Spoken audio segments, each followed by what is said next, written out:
Welcome to the Sleazy Podcast, the podcast about anything and everything, but mostly TV and movies. And now it's time to get sleazy.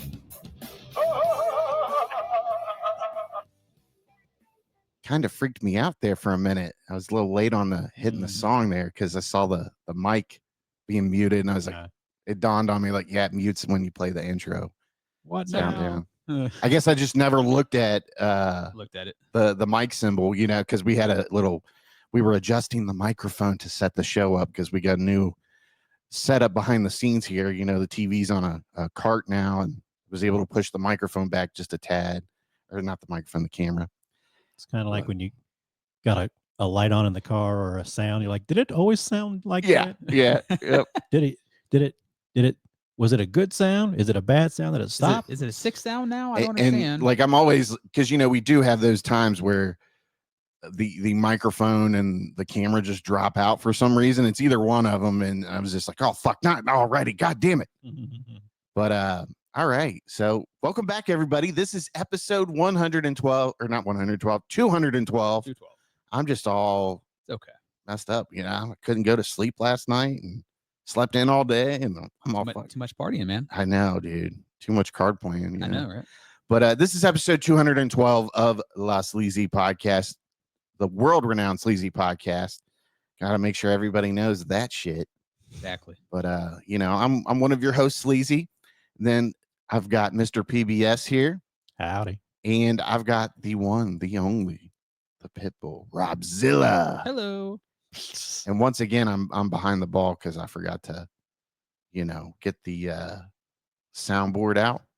My name's Robzilla, and I'm an alkie. You're an alkie? Yeah. That'd be funny if it was. I'm an alkie. I'm here to talk about my alkieism. My addiction to shitty movies on Tubi. Robzilla's a jobaholic. He's addicted to having jobs. Yeah. That's old PBS charm there. We just tell them they defunded our PBS sound. Mm-hmm. All right. So how's everybody's past couple of weeks been? Been going. It's been going. Yeah. Where have you been going Yeah, other than to work? Yeah. What have you That been and, doing? Dreamland. Whenever I can sleep. Do you have time to eat? Barely. Man, it's crazy. I just have a shake or something. A shake or something. Is that why you're losing all that weight? Because you're just not eating? I'm just really not that hungry. I'll have a shake or I'll have some. Rob's nuggets or gonna. whatever. Did you see the picture of the one? What was it? The 1,000-pound sisters or whatever it was. Tammy, the one sister. I guess she had some kind of weight loss. Mm. So I mean, she's been losing weight, but she's so thin that she had all the skin removed, I think. Yeah. And they showed her in like a leotard or something, and it doesn't look real because the body's so small and her head's still fucking huge. Yeah. That's weird when someone's that large and their head looks so big. I mean, that's great that she lost all that weight for her. Yeah. But it looks weird. Like she looks weird now, you know? Non-proportional, I would say. Like a cartoon character. Let's see. Like if I just type in Uncle Fester over there. Yeah. It's true. The angle on the light on the TV makes you look even whiter than normal. It does. When I'm clean shaven, Tracy's like, put a light bulb in your mouth. I was like, we need to have like a makeup artist over here to like do you up before we record. Get the Trump tone on you, you know? Yeah. Some tan on there or something. Yeah. Okay, so here's this picture of look at that. If it wants to here, I'm just gonna go back. Open image in new tab. Yeah, look at that. I mean, it just looks kind of I mean, that's great that she lost all that weight, but it looks weird now, you know. But yeah, she got some work to do on those legs, it looks like. I still like the old like memes and stuff with her and her sister fighting. Yeah. My bills are paid. It's kind of funny. Chet and I were, is it Chet or no? It was Papa Flynn and I were talking. And I was like, yeah, it's kind of like, we were talking about somebody else. And I was like, it's kind of like the 1,000-Pound Sisters where she was eating a candy bar and her sister was yelling at her. And she was like, well, if you have a diet pop, you can have a sweet afterwards. It's like, it doesn't work like that. No, that's a lot of people's logic too. Well, yeah, I mean, listen, you're not having the sugary soda, but you're still putting the candy bar in you, you know. So it is what it is, I guess. Not the same. Yeah. But I think we've got a jam-packed show for you today, so it'll just be a matter of you making it through the gauntlet here. But first up, we're going to talk about the latest South Park episode, the season premiere of season 27. And then we've got celebrity deaths. There's a couple there, couple sad ones, man, couple sad ones. And then we're going to do Zilla's Tubi Pick, which is very, very popular. Apparently, he's giving out Tubi picks behind our back now. I've mentioned the other one before. But only we could get him to make one TikTok about it. Yeah. I tell you, Robzilla would have 1 million followers within a week. He would, because that's out of sheer dumb's luck. In its own like genre, there is a massive following of people that just love crappy horror movies. I mean, crappy movies in general. Right. And then PBS and I are going to talk Fantastic Four First Steps. And to close the show out, I think we're all going to have we're going to chime in on Happy Gilmore too. Rob and I loved it. I don't think you loved it so much, just based on your. I wouldn't say I loved it. That's definitely. Get the stick out of your ass, dude. Laugh a little bit. Live life. I'd like to laugh, but there wasn't too many of those. Oh, stop, man. Stop. I feel like we didn't watch the same movie, man. I know. And like, I heard so much hate for it, and I'm like, what's going on here? I think people just hate Adam Sandler in general anymore. Yeah. So, okay. So yeah, we got to talk about this, this South Park episode.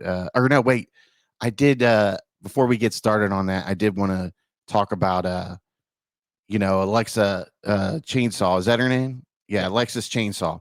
She gave us a shout out, and it was mainly for Robzilla. I mean, this is her buddy. You know, they've become friends on the low, it sounds like.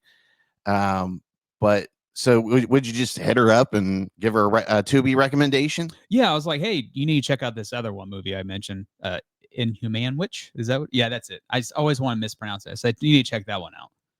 Because I think she mentioned about one of the shark movies that I ended up watching before. Yeah, I think it was like the Ouija shark. You guys are buddies. Yeah, I like that. Hey, she's cool as hell, dude. I'd love to have her on the show one time, especially for like October when we start doing all the horror stuff. Yeah, definitely. I think I hit her up one time, and she said she'd be willing to do that. I can't remember. I asked people, and then I forget about it. Like, we still got to get Movie Brock on here, and I'd like to get Kevin from Real for Real. Yeah, I mean, just there's so many great personalities on TikTok, like cool people out there. Yeah, and it makes you just like wonder, like, how many great personalities did we never hear from in the past because they just didn't have a platform to express themselves.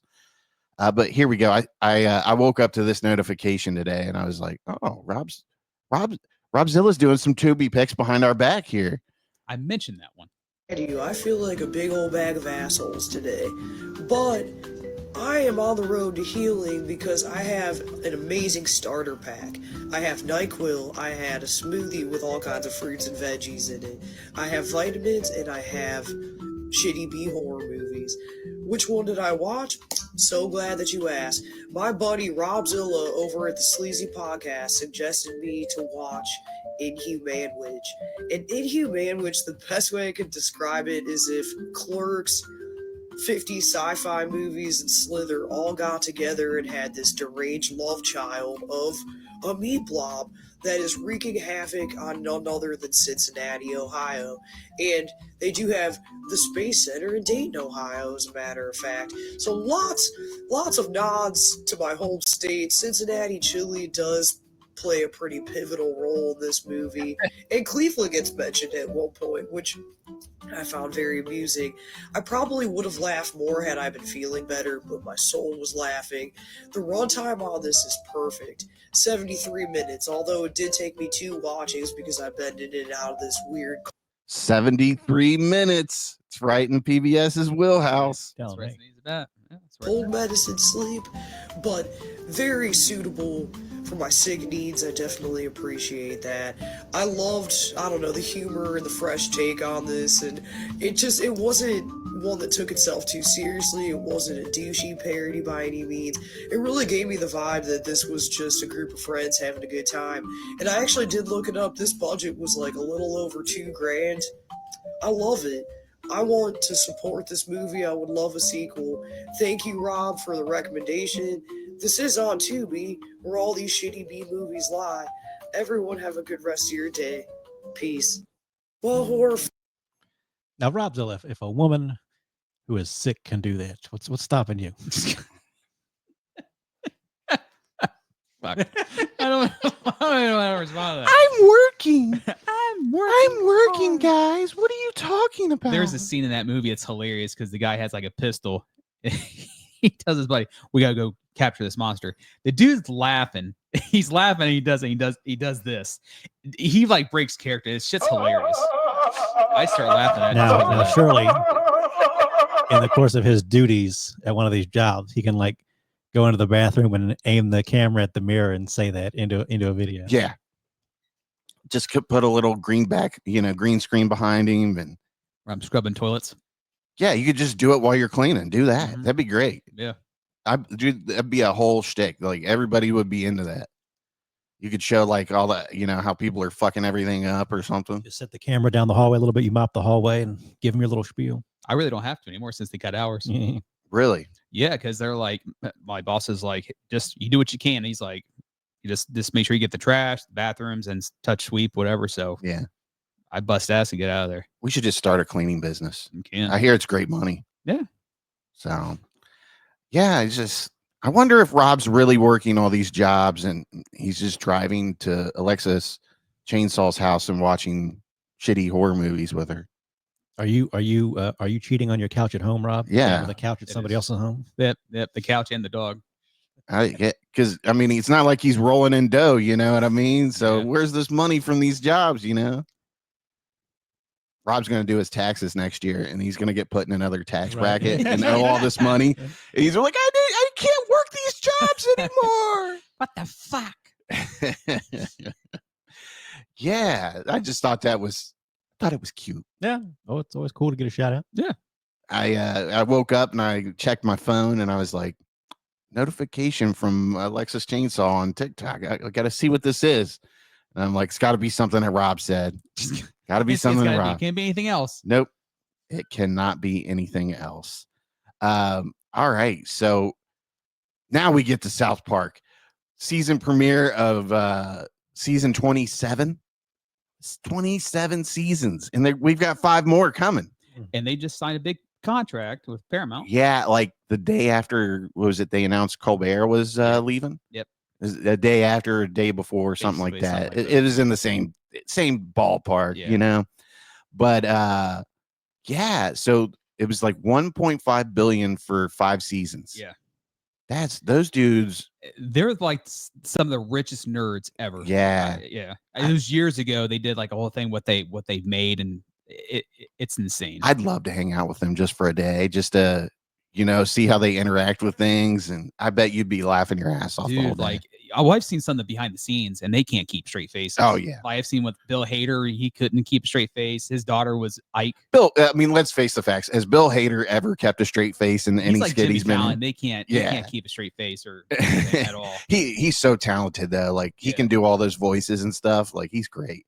I'd love to just have a role like that, like just be a voice actor for South Park. Like George Clooney was like turkey number 4, like all those years ago, or something like that. Yeah. I don't know, because they want him to have a big role. He's like, no. But anyways, this South Park episode is really in the news because they took a big shit on Paramount Plus.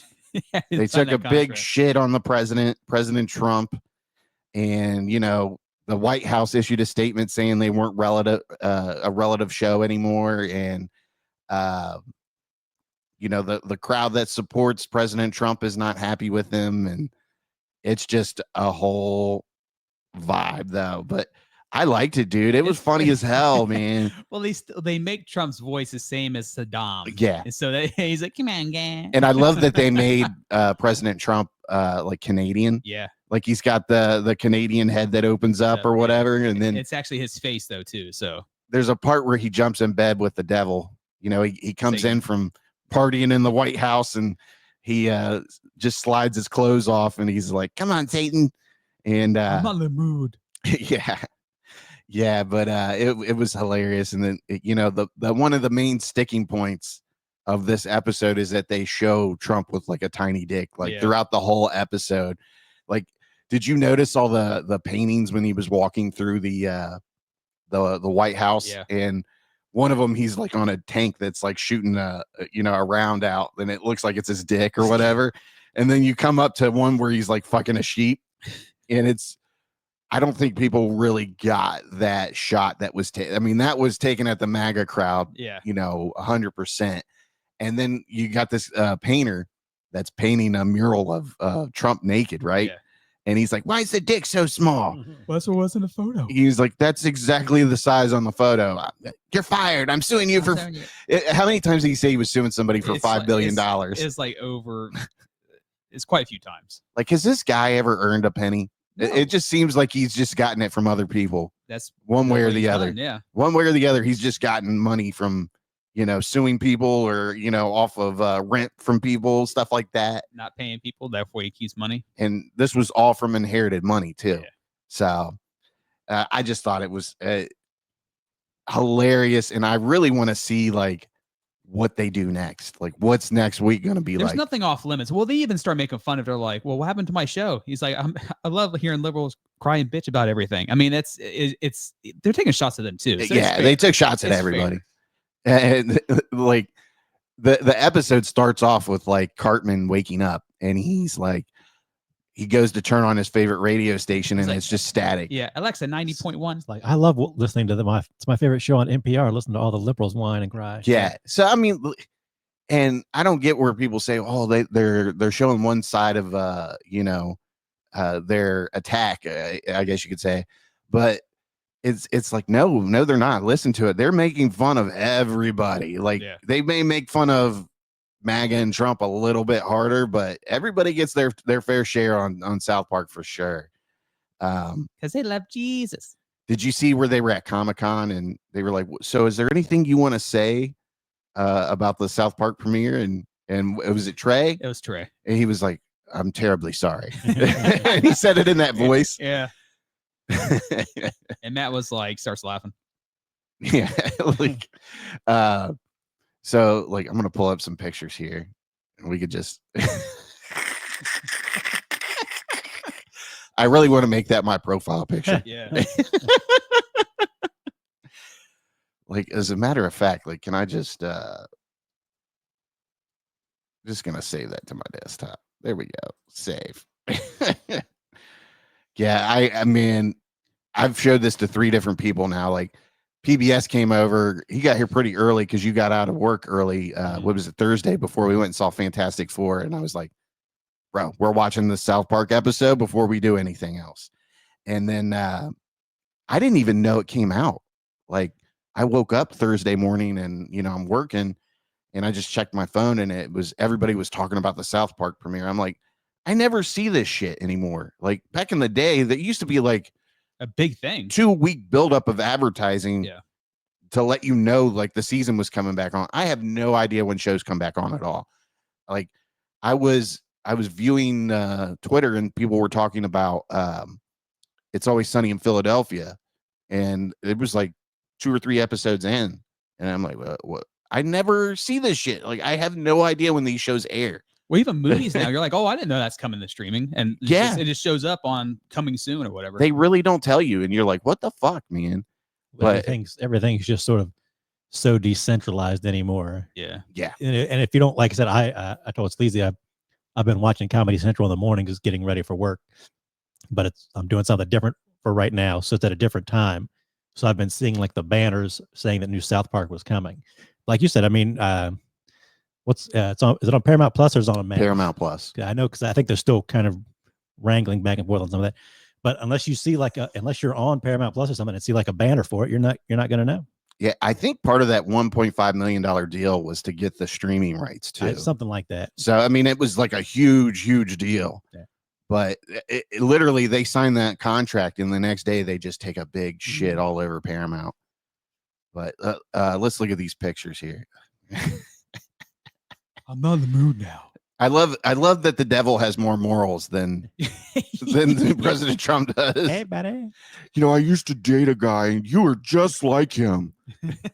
Well, you know, part of like you were saying, Cartman's arc in this episode is that he's mad that basically all the right-wing people have taken over, because he used to be like the outrageous right-wing kid. Yeah. But now that they've taken away all of his woke stuff, he's like, wait a minute, these people are worse than me now. I don't have anything to complain about. Yeah. I'm not the one marching in the streets in a Nazi uniform anymore. It's they've taken over. What do? I have no purpose in life anymore. The Suicide Pact. It really is, dude. That show is it's just stayed relevant. Like, as much as these people want to say that it's not relevant, they've stayed relevant for over 20 some years. Yeah. They keep up everything and then make fun of everything. Yeah. And literally they did this episode in a week because the Colbert stuff was the week before. And they just pumped out an episode all about Paramount Plus and, you know, President Trump. It'd probably take even less time if they probably couldn't stop laughing. You know what I mean? Well, you know, the thing is, there you go. Woke is dead. Yeah. We need to make that shirt. Yeah. They had that documentary, and the documentary has been like 15 years ago now, about how it takes them a week to make an episode. They can make the whole thing in a week because of the way they have the show set up to do. And I might even argue the show is almost too topical. Yeah. So I almost don't like it in a way sometimes, because it's not like it used to be where it was sort of general enough and it kind of stuck around. So now it's almost too topical sometimes, but when they hit the nail on the head, they hit the nail on the head. Yeah. Yeah. They're pretty spot on. I love that this person took the time to blur out the dick there. I guess there was a big issue about Paramount wanted them to blur the dick out, and they were like, no, we're not fucking doing it. Well, I was looking at the Wikipedia there, and the Wikipedia basically said the compromise is that they would put eyes on the penis, and therefore it becomes a character. Yeah. Because it's a character, they don't have to blur it. So is that what's really controlling Trump, his micro dick? Yeah. It used to be his hair, now it's his micro dick. That's a great picture right there. Look at that. I loved how they got like the different like scenes of him like expressing emotion. Like it was just so spot on. I would love to see like video footage of him seeing that for the very first time. Like his reaction. You know, he's flipping the fuck out, cussing, hitting the Diet Coke button. He probably just thinks it's great that he's in so much of the episode. But well, he's getting made fun of, so therefore he doesn't like it. I love that he just slid out of his clothes too when he would go into the room. Oh man.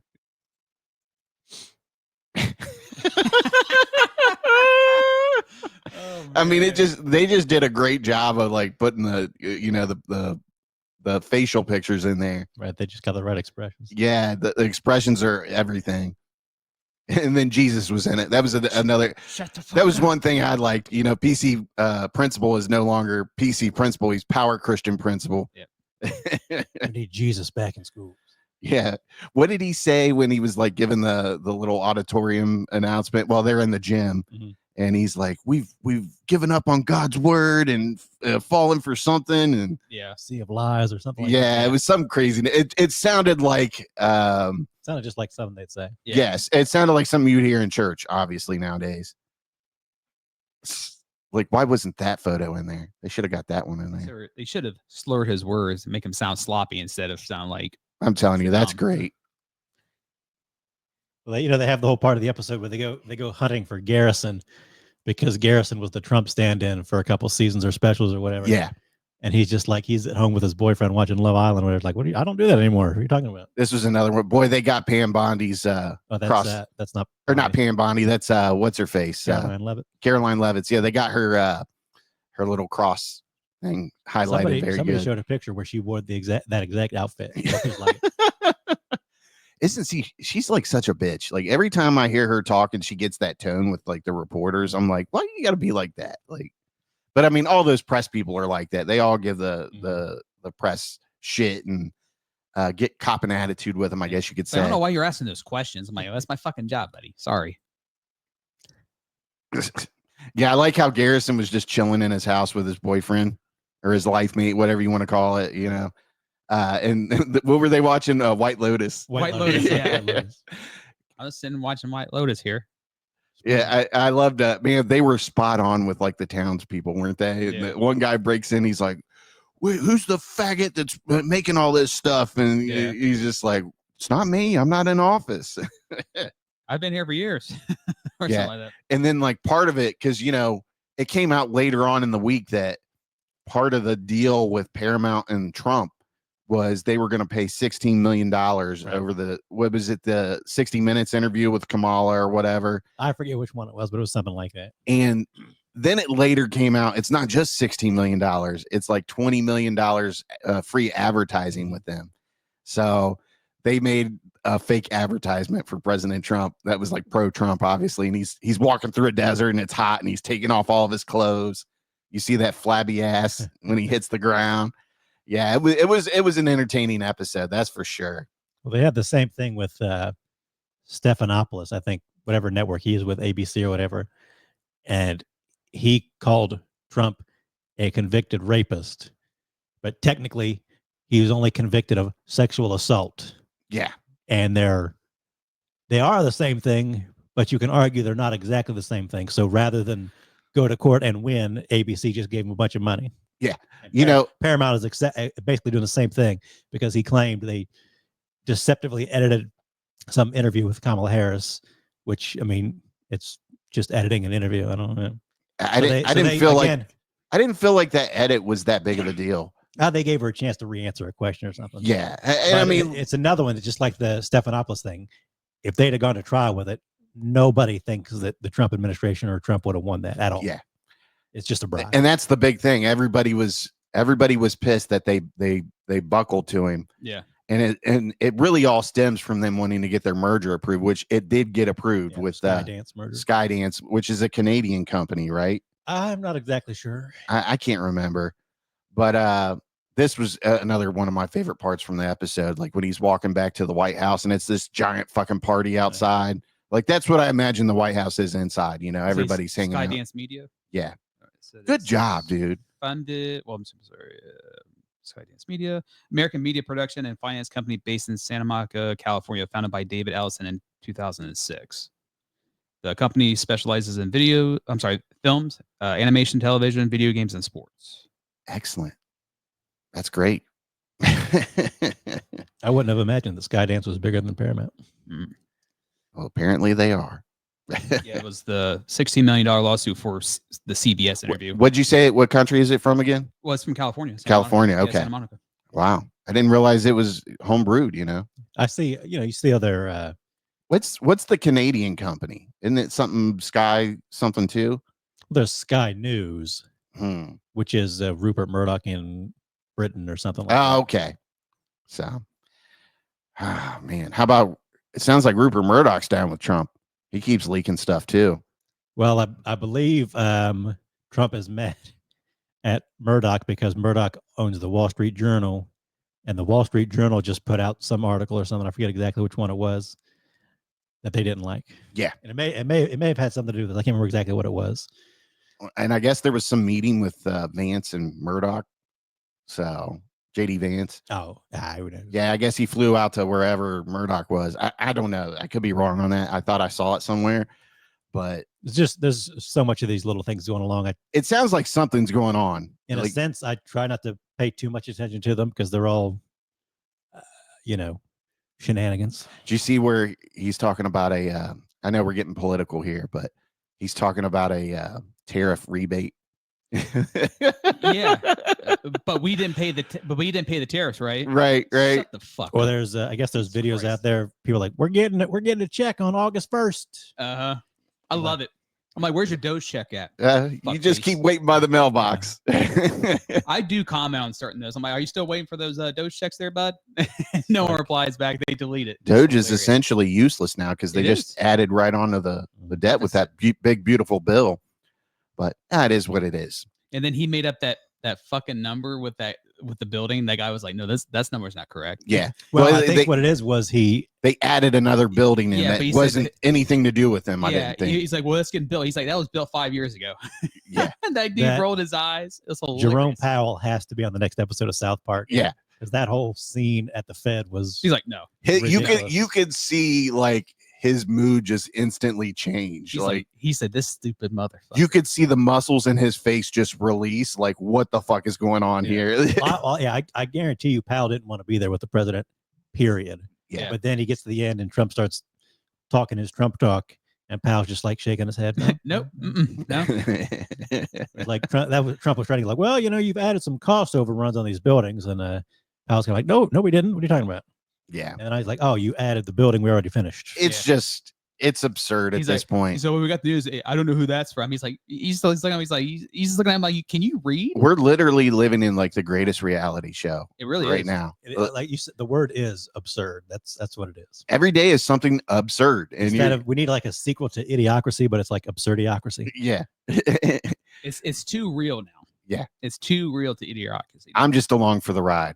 I'm enjoying everything that comes out every day, and I'm just like, whatever. I was gonna wait for my tariff rebate check. I'm waiting on my tariff rebate check. I'm still waiting for my tariff Doge check. rebate, my Doge check. Yeah. They got so much money, they need to give me some of it. My tax it's cuts. Obama's fault we're not getting these checks. Did you know that, right? Yeah, we didn't even talk about that, Jesus Christ. If you believe that, you're fucking stupid. I don't understand. I'm sorry, but like, I know we're getting off topic here, but like the thing this week was Tulsi Gabbard came out and said there's evidence that Obama made up, things off of intel and tried to damage Trump's first year of presidency. And I'm like, what are they going to do? Like, she's recommending it to the DOJ to have charges pressed. Then the president's getting immune. The Supreme Court just ruled the president's immune from acts in the presidency. So it doesn't matter. Why are you wasting the time? Gabbard comes out like a great value MAGA rogue from X-Men with her gray ass fucking hair. I know. What is up with that? I don't know. I mean, it is kind of cool. I'm not going to lie. Yeah, but still, it's just like, no one fucking cares. Like, that's nothing. I just too much stuff. Like, I don't want to pay attention to so much of it. Yeah. But like, somebody basically said, like, none of the information they told us is new. It's all stuff everybody's known since then. And we have him on video saying, after they did all this investigations and stuff, we have him on video saying, the Russians influenced the election. They tried to. That key word, tried to. There's like no evidence that they hacked into machines or anything. Right. But I mean, they definitely influenced or tried to influence the election. They try every time. We know that Russian organizations were buying ads on social media and running misinformation. So therefore they did try to influence the election. It is what it is. Propaganda. But Obama told them to do it. Yeah. So don't worry about it. I like to see Obama's face every time, like, it's Obama's fault. This motherfucker. Well, it's funny. His office released a statement about it, and they haven't released a statement, in direct response to a presidential action, ever, I don't think. But it is what it is. We're moving on to celebrity deaths. He just needs to come back out with a tan suit. Yeah. Everything will be fine in the world. Trump wore a pink tie the other day. I don't see anybody complaining about that. It wasn't red or blue. But I did like the tie, though. And that's not even, who knows what South Park's going to do with the Epstein stuff. Oh, my God. Just wait. Yeah, I can't wait for the rest of South Park, man. It's going to be funny as hell, though. But we had a couple big celebrity deaths this week. The two that people were probably most sad about is Ozzy and Hulk Hogan. But I was kind of surprised that Hulk Hogan died. There was rumors that he was sick. Yeah. And they were like, Hulk Hogan's on his deathbed. And then everybody was kind of like, no, that's not true. Yeah. People from his camp came out and they were like, no, it's not true. The Hulkster's fine. And then he dies of a heart attack the next week. It was like, I was working and somebody else in the room mentioned it. So I Googled it because I knew that they'd had those rumors for a week. So I'm like, oh, it's probably just not true. Yeah.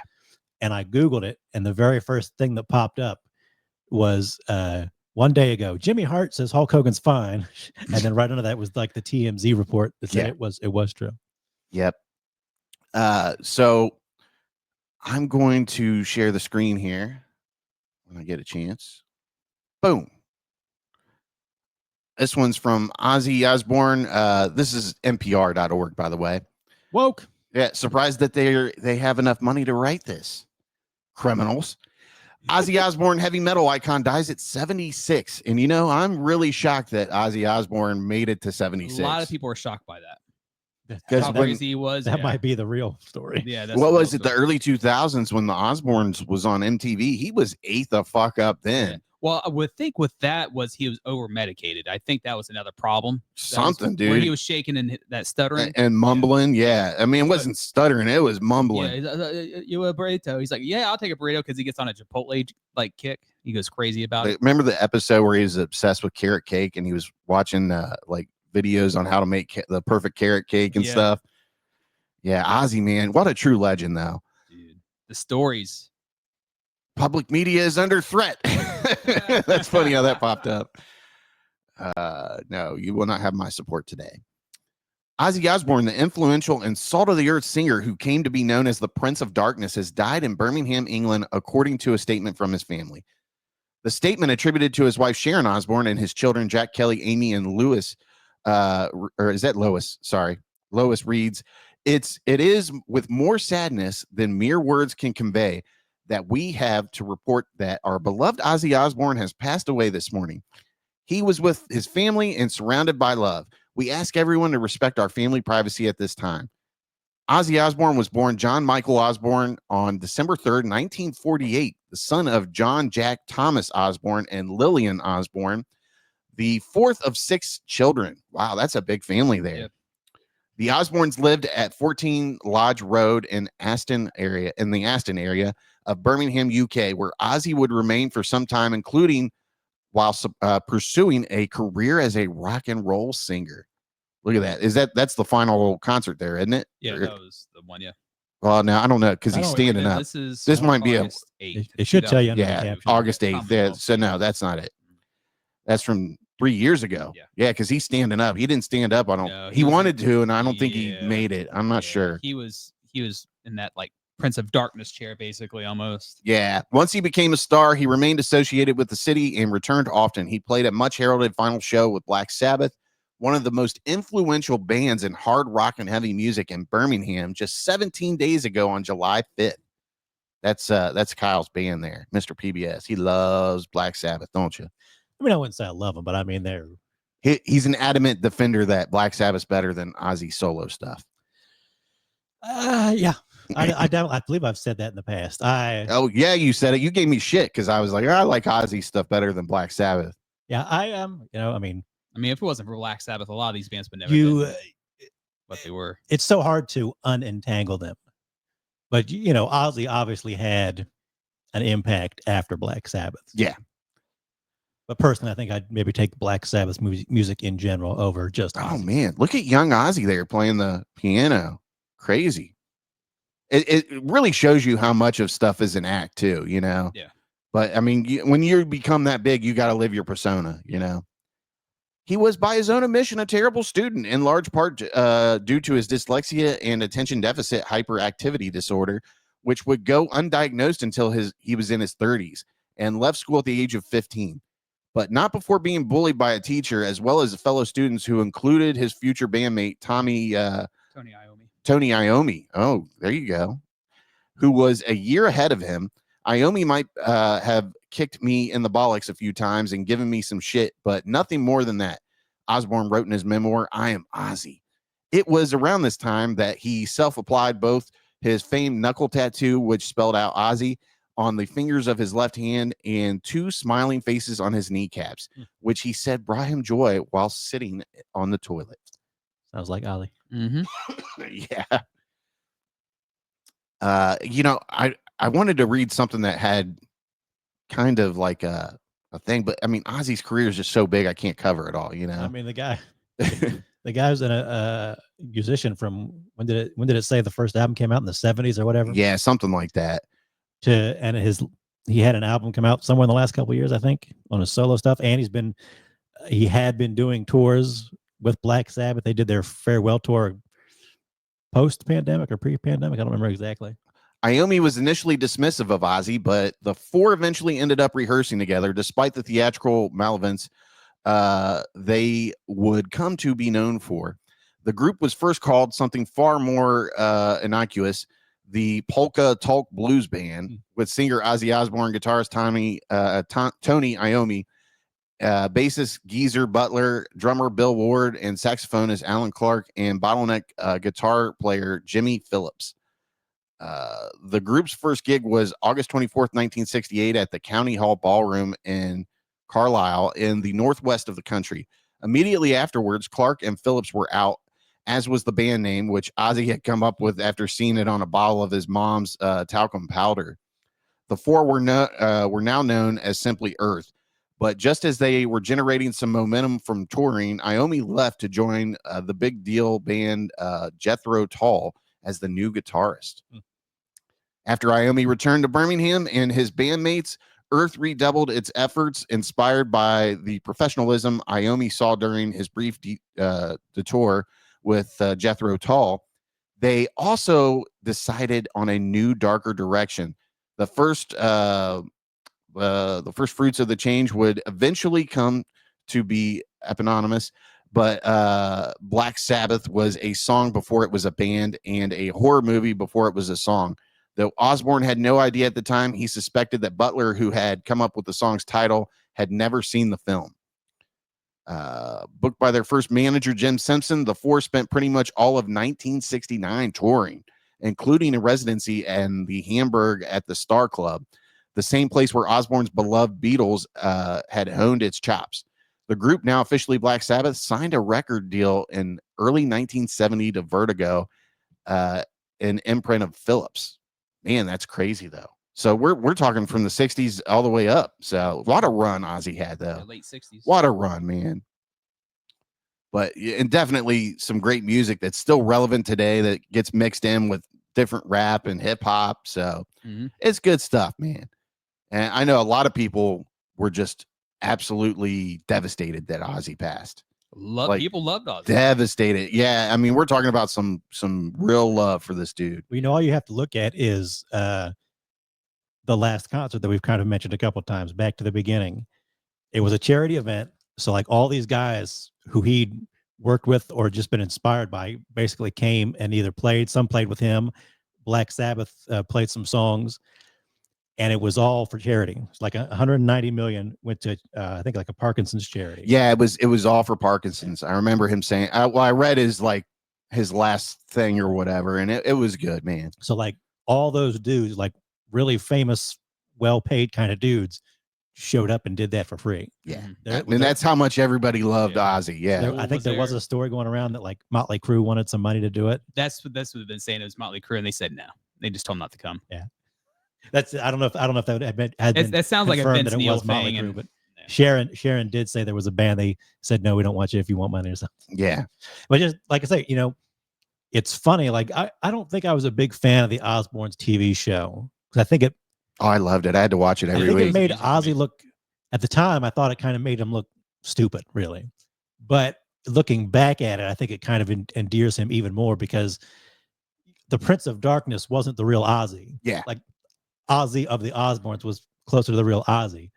And it's just this funny dichotomy of how we think of him versus how he was. Like if all those people like, well, he's really kind of a funny jokester type of guy in his real life. And then, you've got the persona of Ozzy Osbourne, and it just shows, I don't know how somebody can be so different and the same in a way. Yeah.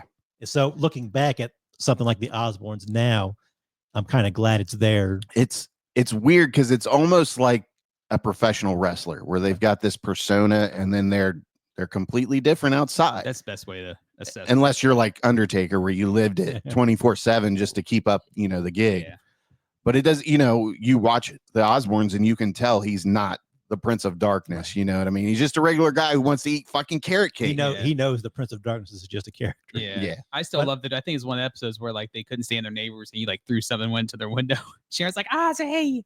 So this is a young picture, it looks like, of at this stage Sharon is secretly organizing protests outside his shows because it gets all this publicity. Sharon, like, I don't know. And is Ozzy as successful through the years without this lady? Oh no. Yeah. I mean, this lady is his backbone. She might have, in some senses, caused as many problems as she helped avoid sometimes, because there's stories like they re-released some of Ozzy's albums like in the early 2000s or mid 2000s, and like they had people go back and replaced, like they had Robert Trujillo, who's Metallica's bassist, played the bass parts on the old album, and people suspect it's because Sharon didn't want to pay the original bassist, because the original bassist kind of said, "Hey, I never quite got the credit I got for like, I came up with a lot of this on my own." And Sharon's always been the business minded one, so a lot of people kind of think Sharon's screwed a few people over the years. I'm sure she has. And it's business. But at the same time, Ozzy, like say, I don't know if you guys remember like the VH1 Behind the Music program from years ago. Oh yeah, there was one on Ozzy, and it's funny to think about that. Like that thing came out like 30 years ago.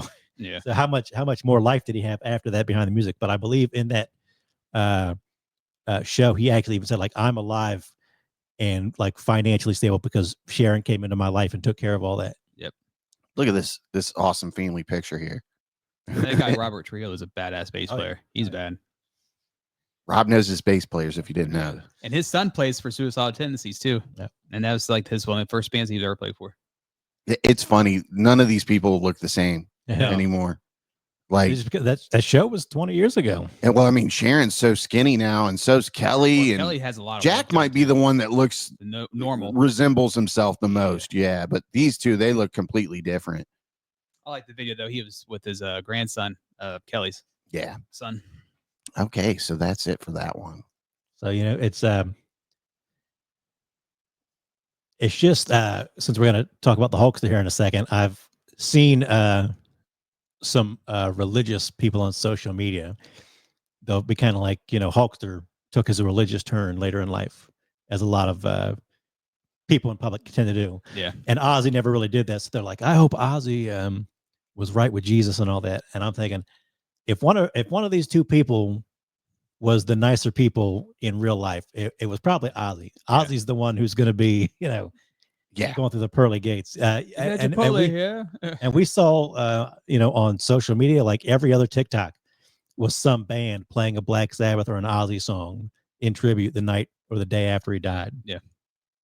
Or just there was like a Judas Priest concert where they were just playing Black Sabbath on the PA, and everybody was singing along to it. So he's obviously very well liked and will be missed. We also, was it the guy from the Cosby Show died too? And Malcolm Jamal Warner. Yeah, he died in a terrible accident. Yeah, he just got caught by a current and couldn't keep up and drowned, I guess. Yeah, I haven't heard. I didn't look at the specifics on that, but I saw that he was accidental drowning. Yeah, he was on vacation at like 54. I didn't know he was still like acting. I guess he'd been in a couple shows and stuff. He did a little bit of work, but okay. So this next one, Hulk Hogan, obviously, for those that but this is an article from the Ringer. And Rob, go ahead and sing the Hulkster theme for us. Go for it. No. That's still catchy this day, man. When it comes crashing down. I don't know the rest. And it hurts inside. Yeah. Something like that, right? You got to take a stand. It don't help to hide. I'm not going to read this part of the, because obviously we're scrapped for time here. But Hulk Hogan, real name Terry Bolla, died on Thursday at 71 years old. Who would have thought the Immortal would have died at 71 years old? Because, I mean, he still worked out. He was in good shape. Doesn't mean shit now these days. No, it doesn't. He didn't take his vitamins every day. Well, and who knows what else he was taking with it that affected his heart. Yeah. He was the biggest star the pro wrestling industry has ever known.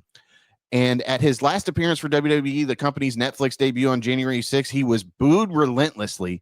This is the dichotomy of Hulk Hogan. We loved him as much as possibly could until we couldn't love him anymore.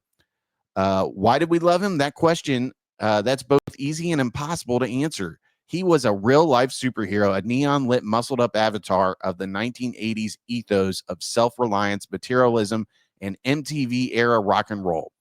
From his promos to his torn T-shirts to his sweat-stained jingoism, he was a Reagan-era Superman. That's totally true. He was in that era where it was all about America. Yep. A totemic cocaine fever dream. Okay. He was everything a child of the 80s could dream of, but there's an undefiable part, an almost inexplicable magnetism that made him matter so much more than everyone else. Sure, he was playing the role of a hero, and someone wrote that role. But no understudy could have ever stepped in and been Hulk Hogan. That's true. They tried to replace him, and it didn't happen. Same. I've made this comment on numerous people's videos, basically, that childhood me is kind of devastated by the loss of Hulk Hogan. Yeah. Adulthood me is very okay with the loss of Terry Bollea. And listen, man, everybody makes mistakes. And I think he was, when the video from him banging Bubba the Love Sponge's wife, I don't know. I don't know who has a video in their room to videotape that shit, but he got him good, dude. And so, supposedly they were cool. It was like, hey, Hulk's going through a hard time. Did you fuck my wife? So, I mean, he was in on it. He knew. But I mean, the fact that it leaked with that stuff, he knew that it was there to hurt him, Yeah.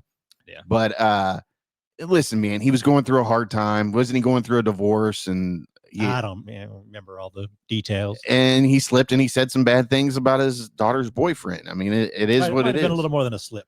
Yeah. It might have been He was, and that's what I'm saying. He was probably under the influence, and you do stuff that you wouldn't normally do. And even if he did mean it, I'm sure he recognized, I mean, obviously the fallout, from his career. But I mean, I'm not making any excuses up for the dude, but I'm just saying, like, I don't think just because you make a mistake, you should be shunned for the rest of your life.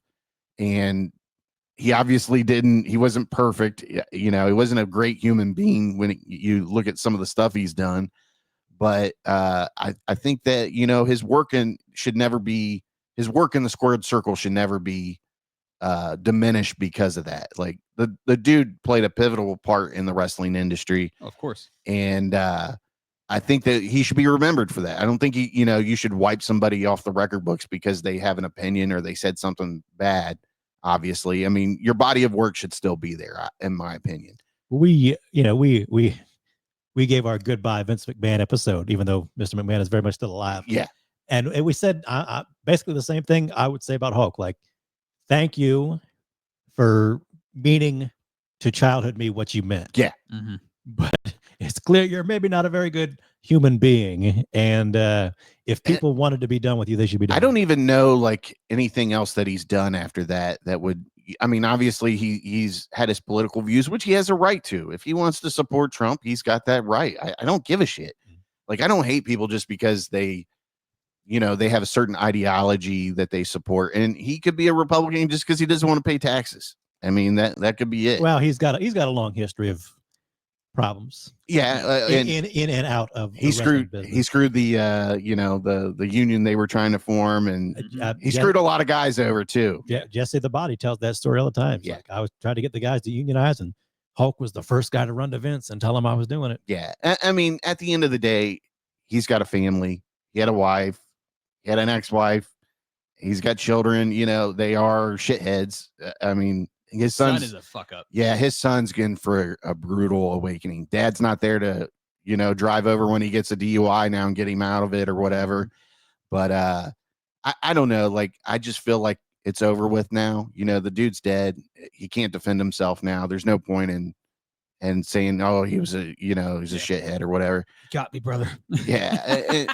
And for the most part, he was really cool to people that interacted with him. Like, I just talked to somebody last night that met him at the our buddy Corey. Yeah. He met him at the airport when he worked at the airport. Yeah, Mary, he's saying that. Yeah. And he said he was one of the coolest people he'd ever met in person.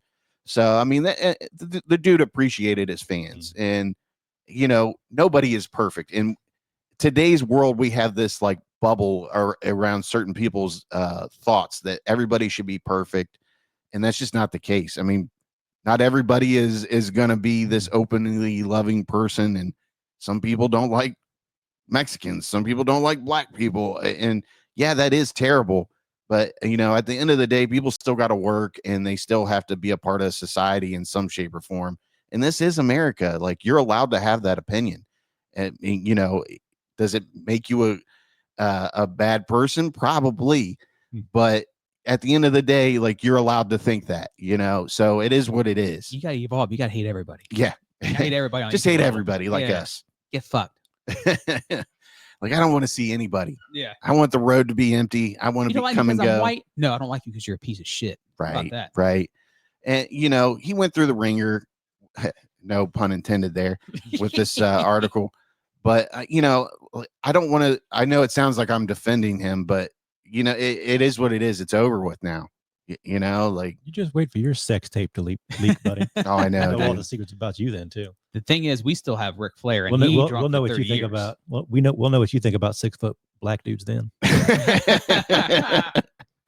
Yeah, he was really hateful to that dude that dated his daughter. And you know, it's so weird because there's all these videos of him like listening to rap and stuff like that, and it's really odd, you know, that he had that kind of like hatred there. Well, it's a very conservative thing to be like, if it's not happening to me, it's okay. And like, I know I've said this before, but that era of, you know, the boomers, and they're just from a different world where certain things mean different things than the way we perceive them.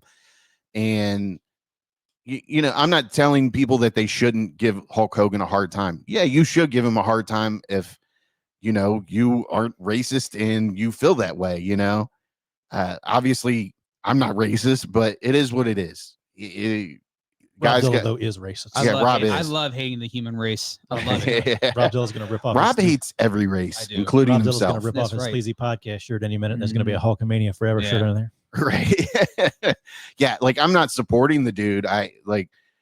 There was a point where I really wanted to meet him just to like cross off that childhood hero or whatever. But, you know, in recent years, I'm like, no, I don't want to give him the money that he wants for an autograph or whatever. So I'm not going to do it. I think for most people, the magic's been gone for Hulk. Oh yeah, definitely. Yeah. Like I would, like if I ran into him, I would definitely have a conversation with him. Of course. I'd dap him up or whatever. And I'd be like, hey, what's up, man? You know? And, well, you did that to Jake the Snake. He didn't like that. No, Jake the Snake hated me, dude.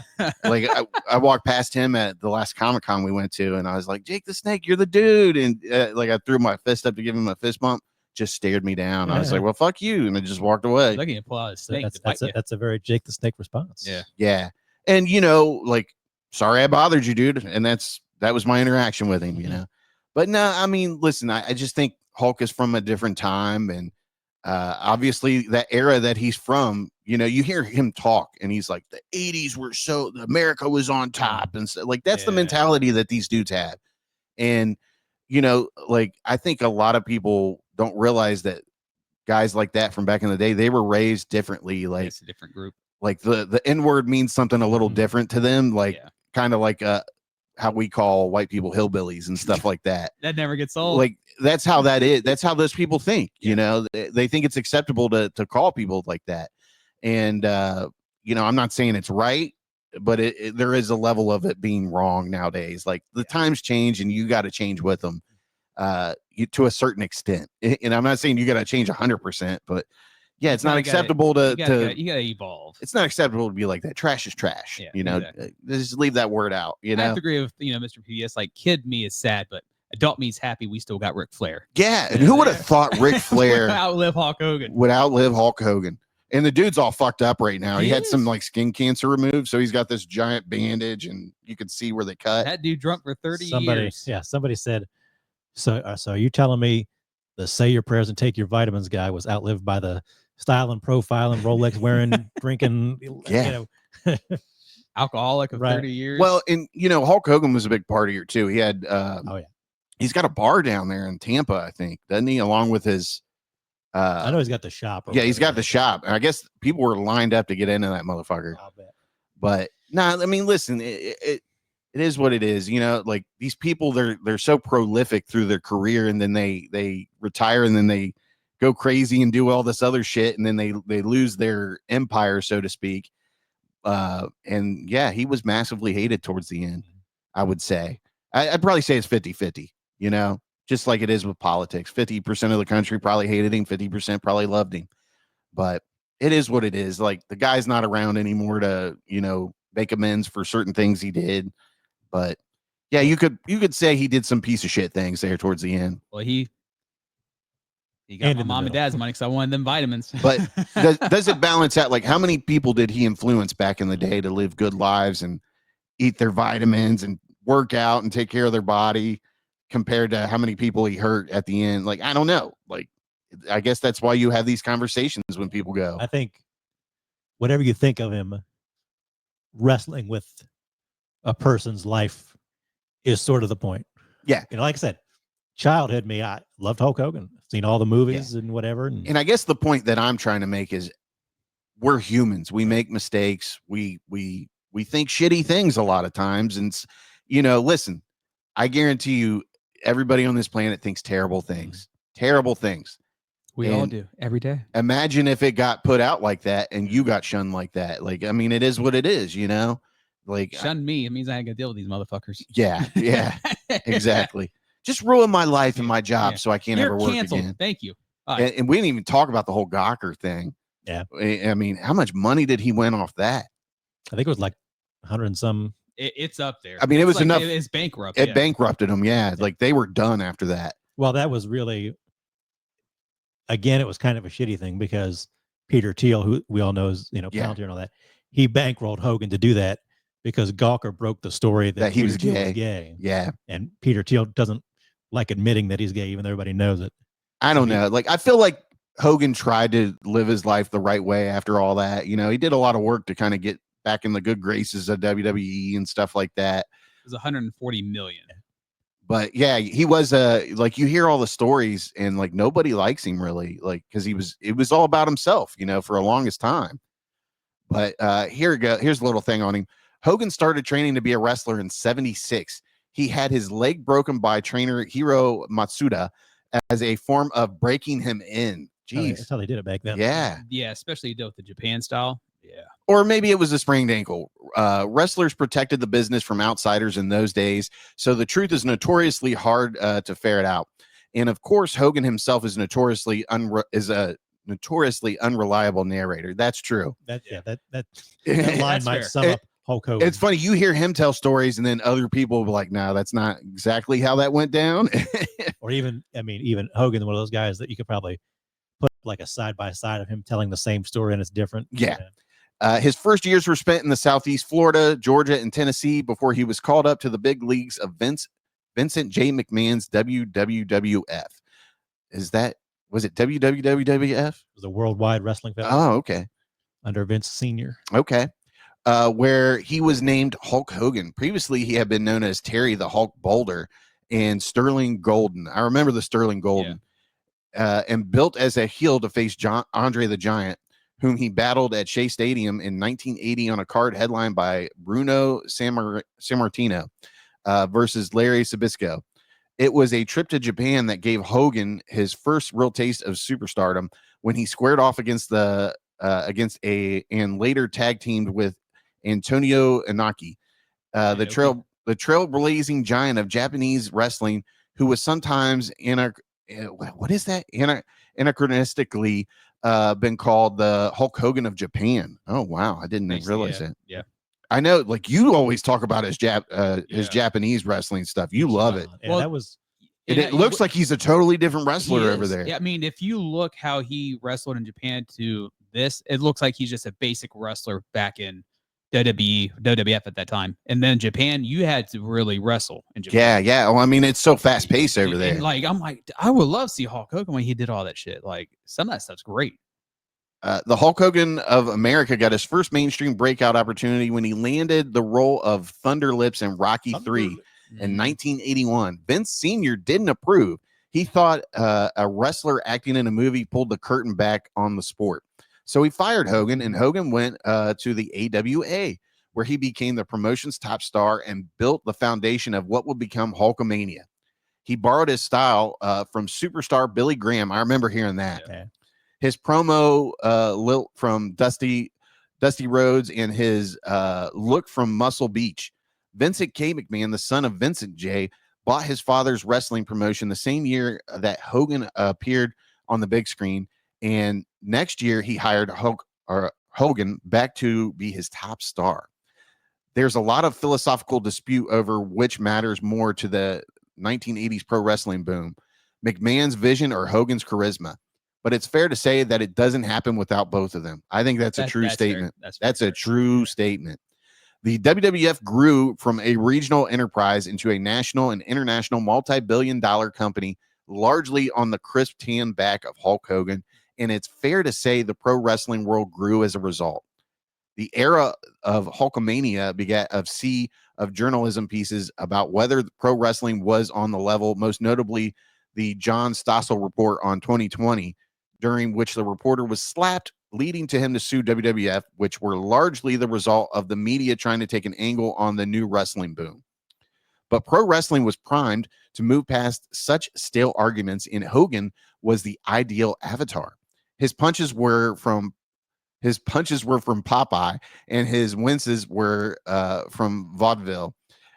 He was a component brawler and at times a sublime in-ring storyteller, but his style could be politely described as rudimentary and broad. He got beat down in every match until he started his comeback, hulking out, right? Yep.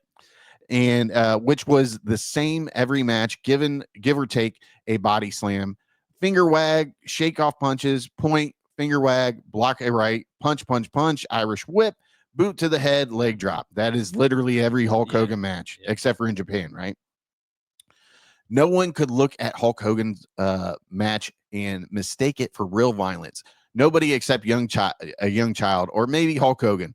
By virtue of his transcendence, almost unintentionally, Hogan diffused all the arguments about his art. He helped make pro wrestling acceptable to the masses by making it muscle-bound camp. Like I say, people always talk about, like, was Hulk Hogan a great wrestler, like in-ring wrestler? And I wouldn't say he's like up there, right, in terms of wrestling ability. Obviously, like they talked about his training, like he knew how to wrestle. Yeah. But the thing about professional wrestling, especially back then, when you didn't have like $5, $10, $20 million contracts or whatever they're getting now, you had to wrestle, 5, 6, 7 times a week sometimes. Yeah. So the point of wrestling was do as little as possible. Yeah. And and that's what people wanted to see: the punches, they wanted to see the boot, they wanted to see the body slam, they wanted to see the leg drop. And if you could get away with doing the minimum, you got away with it. Yeah. And even that leg drop screwed up his back and his leg. He was just so much more than a wrestler, though. And I think that's what, he wasn't great at wrestling, but he was so much more. And the swag that he brought when he was coming in, and, the ripping the t-shirt off, like, he was a specimen. And as a kid, I still remember the first time I saw a Hulk Hogan match. And obviously I was born in 85, so that's after the slam or whatever. Mm-hmm. But I remember being at my grandma's house and my uncle was there. And I don't know if it was a tape or we just caught like a re-showing of the WrestleMania, what do they call it? The Slam Heard Round World. Mm-hmm. Yeah. And I just remember seeing that match with him and Andre the Giant.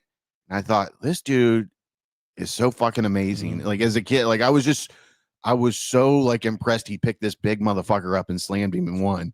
And I was like, that's so awesome. Mm-hmm. And then we had the pleasure, like, he had a great run in Hollywood there for a little bit with kids movies, Mm-hmm. obviously. Right. But I was just like, this is my guy. He's awesome. I rooted for him until, probably until I want to say he went to WCW, and I was like, I don't want nothing to do with Hulk now. With the biggest heel turn of all time. Yeah. And you got to give him credit. Like, even though he wasn't the greatest wrestler in the ring when it came to, having a large amount of moves or stuff like that, the guy, he gets told he's too old for WWF. So he goes to the competitor and he turns the whole industry upside down with his heel turn. Yeah. One of the greatest heel turns that you'll ever see. I don't think there will ever be a heel turn like that. There's another heel turn was Jeff Hardy and TNA. Yeah. Dude, they were throwing shit like that was ECW. Yeah. I mean, that was great. But I mean, he had a great run with NWO. I mean, they rode NWO until they went bankrupt pretty much. And that was the WCW's fault and Eric Bischoff, because they should have just abandoned it after it died out, but instead everybody joined the NWO, and then they made another NWO.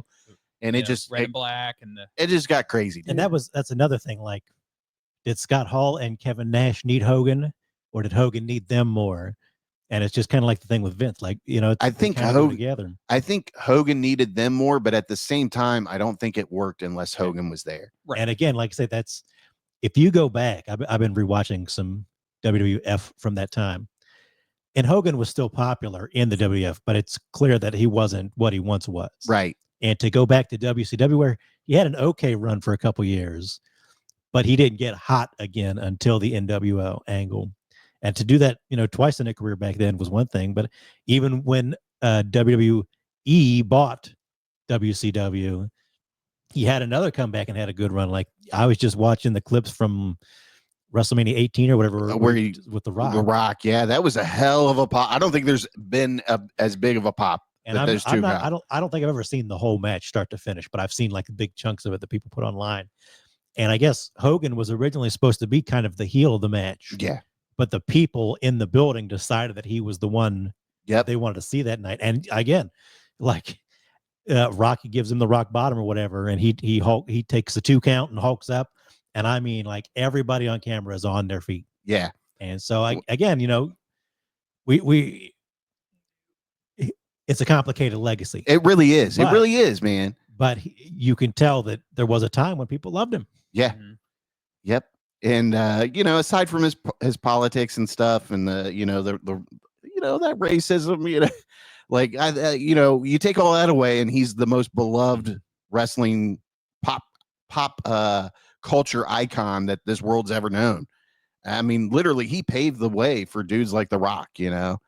Well, even some of those guys even had like the greatest moveset, but they were just polarizing images. I mean, The Rock. They could control the crowd. Steve Austin. And you hear I think there's a clip of him talking about being able to control the crowd and being able to get them on their feet and cheer and then boo you. And he's like, it's the greatest feeling in the world being able to control them. And it's like a high. Yeah, they really. Oh, you got to imagine it is. I mean, it's got to be great standing in the center of an arena and people are cheering you on. But well, you could almost argue that leads to a lot of his problems later in life, where he always wants to have the spotlight, even if it even if he has to kind of change the story. He had lead singer syndrome, big time. But and like we said, like I love you said it pretty much. Like childhood me adores Hulk Hogan and is sad. Adult me is just kind of like, it is what it is. It was his time. Like now I don't have to see, hopefully I don't have to see commercials for Real American beer and shitty other things that he's trying to come out with. Maybe it'll get popular now that he's dead. They don't have to. Yeah, I saw where people were, I would have one just to, swig a beer for the Hulkster, in memory for him, but I wouldn't go out and buy it every week like some of these motherfuckers are doing. Right. I had 3 Hasbro action figures when I was young. Oh yeah, dude. I had one too. I had Jake the Snake, I had Macho King Randy Savage, and I had the Hulk. Macho King. How great was the quality of like the trunks and the boots on those action figures? I just remember that yellow being like really shiny and you were just like, wow, like this is a fucking awesome action figure. They made better action figures back then than they do today. Yeah. But I'm full of shit when I'm saying that. Like nowadays it's so like 3D scanned but I don't know, like that was how we entertained ourselves as kids. You had your action figures and you set up your WrestleMania. Get your ring ready. Or you had Hulk Hogan join the Ghostbusters and the Ninja Turtles and you did your own little advertisement. We made our own little crossover. Yeah. So, I mean, and I think that's like the big difference with like our age versus these younger kids that are coming up. They don't use their imaginations for anything now. Like everything, like they're given a tablet from the time they're able to recognize it. And they get smarter and they learn things, but imagination is so important when it comes to, science and just everyday things, like you've got to be able to imagine things to make them happen sometimes. But okay, boomer. Yeah, right. No, that's the millennial in me talking. But yeah, boomers even had even more imagination. Like this stick is the greatest. Look at my pet rock. Right. Like I played in the dirt for 8 hours. What did you do?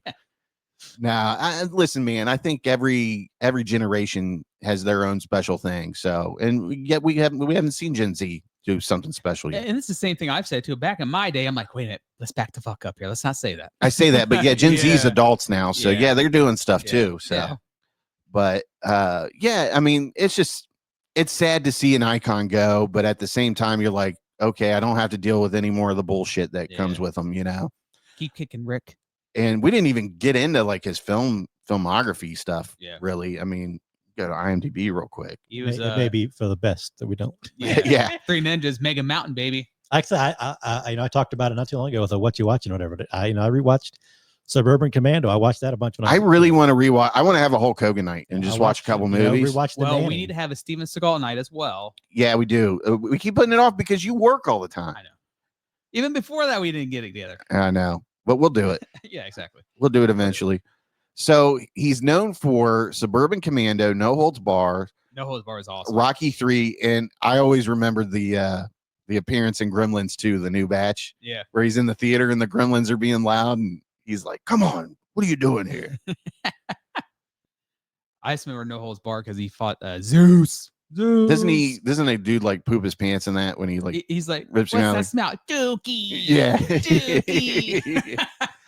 Yeah, I mean, definitely, like he's one of those icons that people loved or hated, you know. And there is a large percentage of people that hate him, but there is also a large percentage of people that loved him. It's like, you know, kid me loves Hogan. Adult me loves Rick.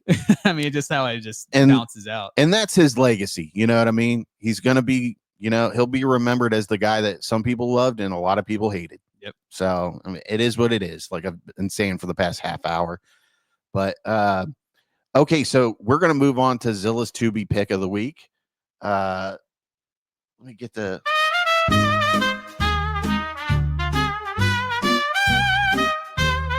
Why are you like digging in your nose in the middle of the camera?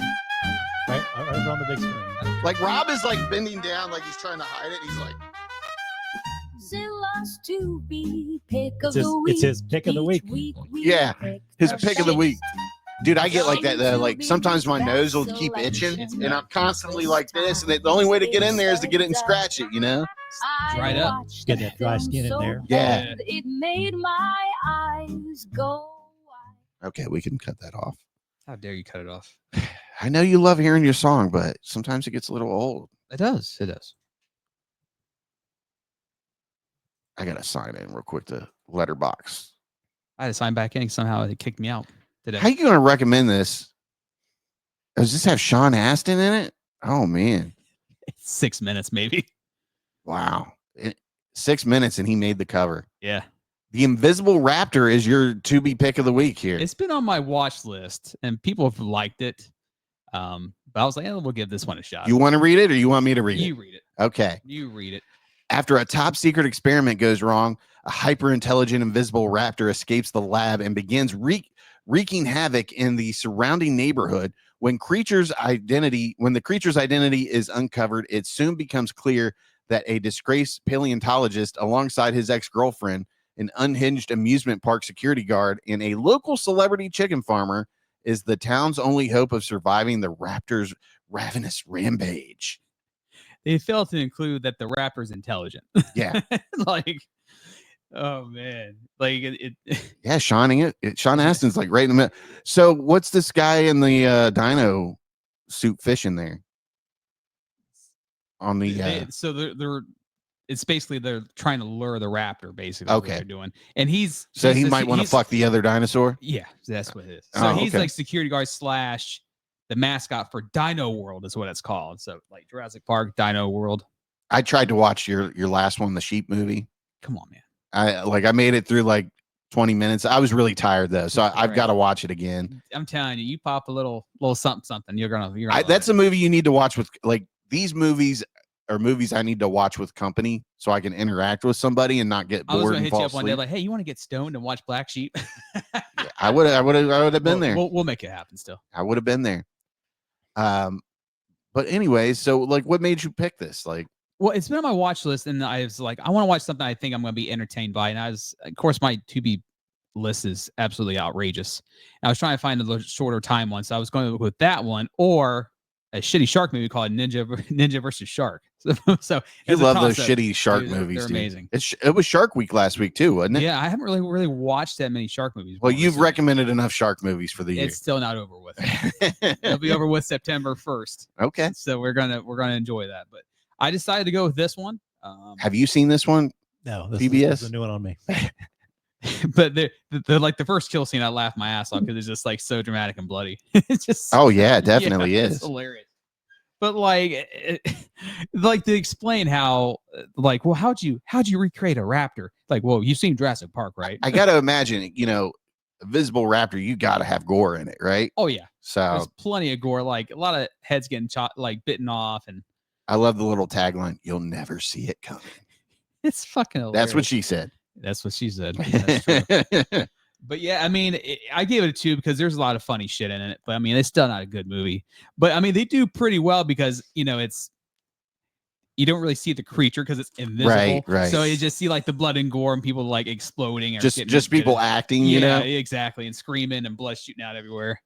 So, I mean, might as well do it that way and then waste, money on shitty like costume and shit. But yeah, they spent all their money with Sean Astin and getting him to do like 6 minutes. So that's where their budget went. I wonder if Sean Astin was like, "You want me to play in this movie for how long?" I'll give you my top rate. He had to have been friends with somebody to get it's like be able to 90% get of our this. budget. Well, we'll change it to an invisible raptor. We're not gonna make a real one. All right. So here's the trailer for it. The trailer sold me. I think the trailer's a lot funny.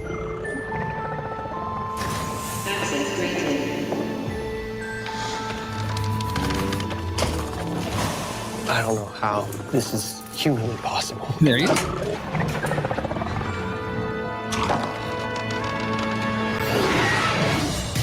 Alien. I'm a paleontologist.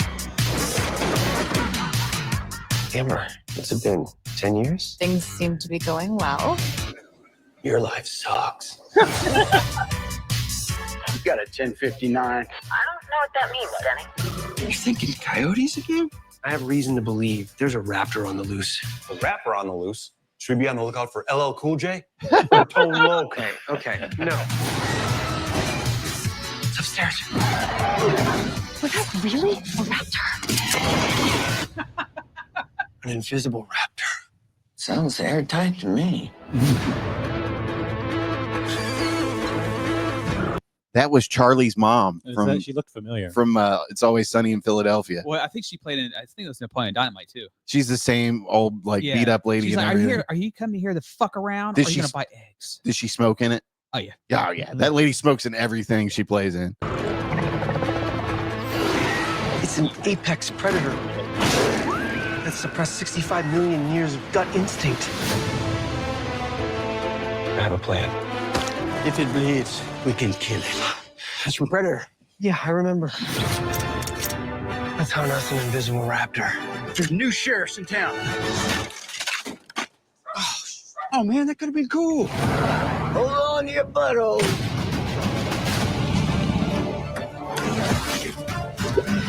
Ouch.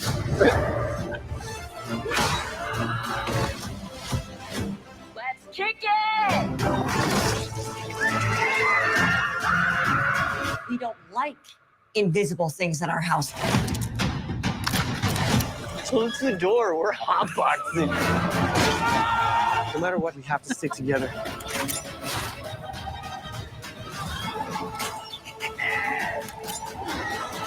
You're slipping!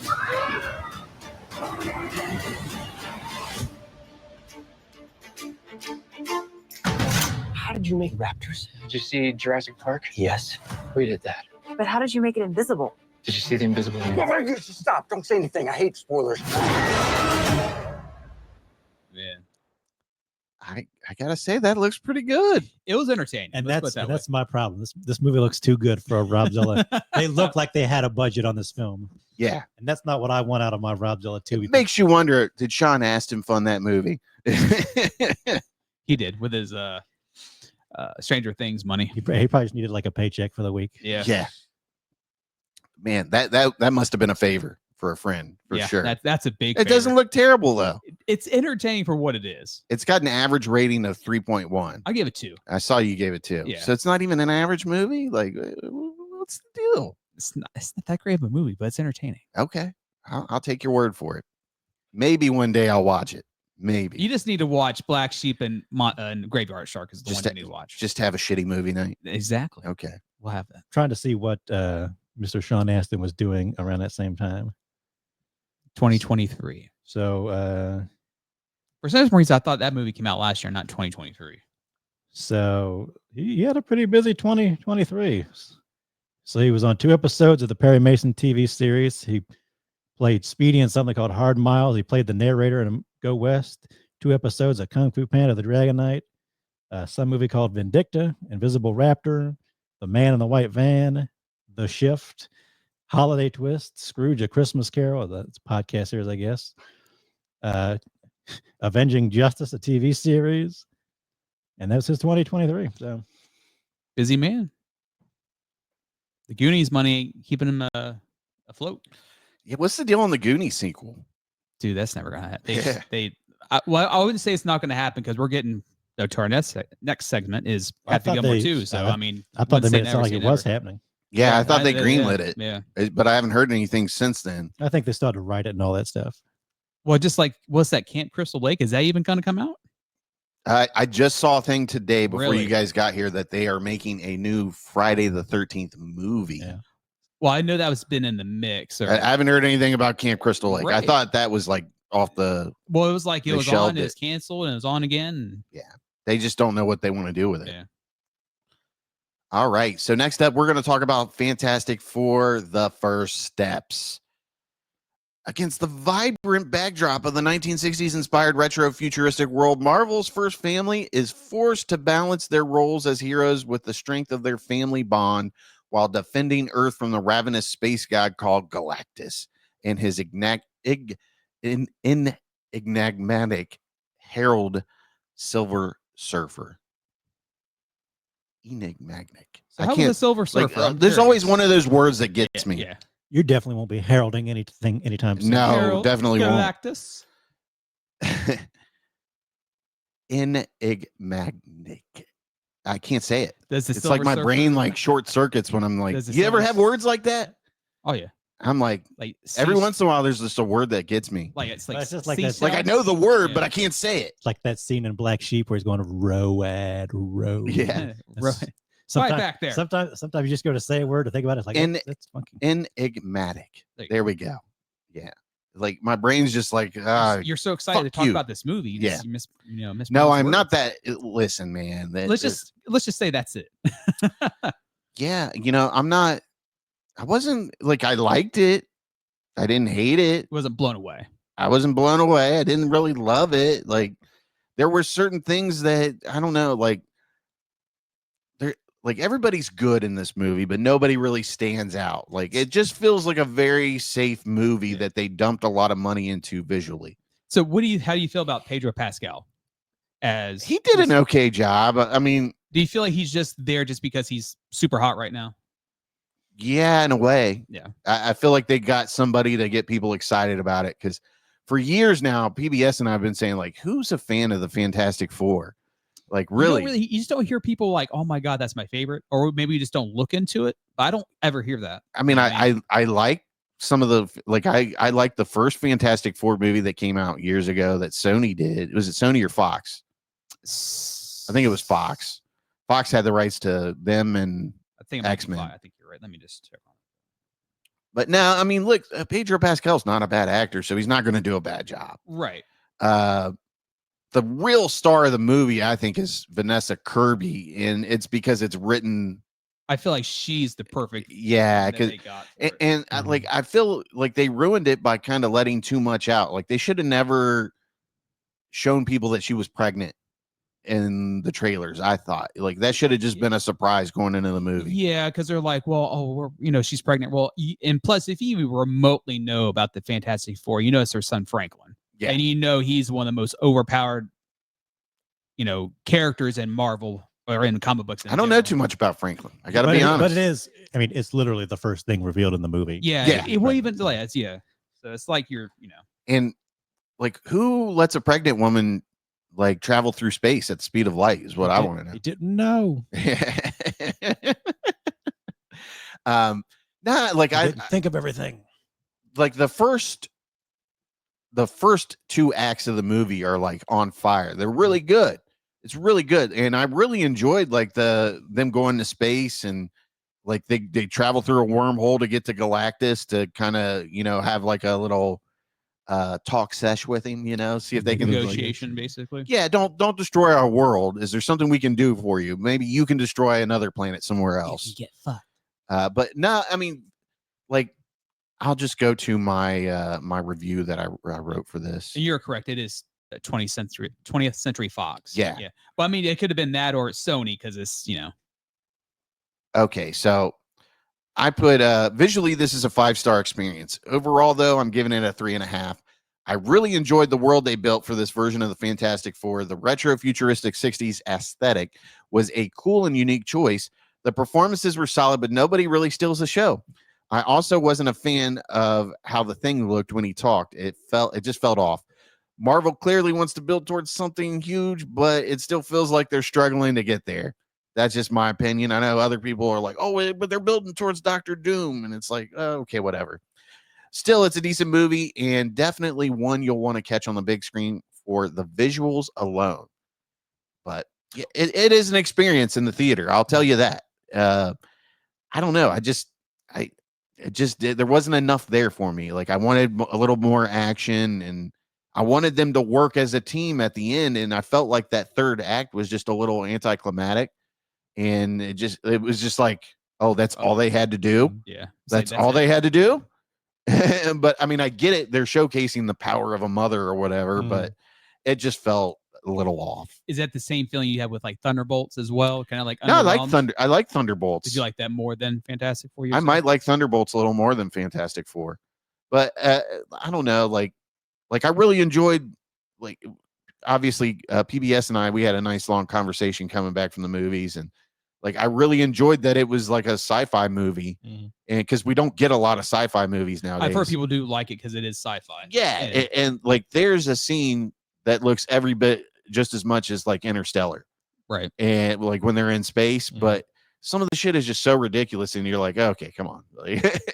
But I don't know, like the Thing looked off, like he's speaking these full, like he's pronouncing things and speaking full fluent sentences, but his mouth isn't moving. And like that's part of what makes the Thing cool is he can't talk like he used to. So it's kind of like that Brooklyn accent, mumble, rubble, yeah, with the rubble, you know what I mean? Like there's some grit behind the Thing, and I didn't feel like he had that grit in this movie. That's just me.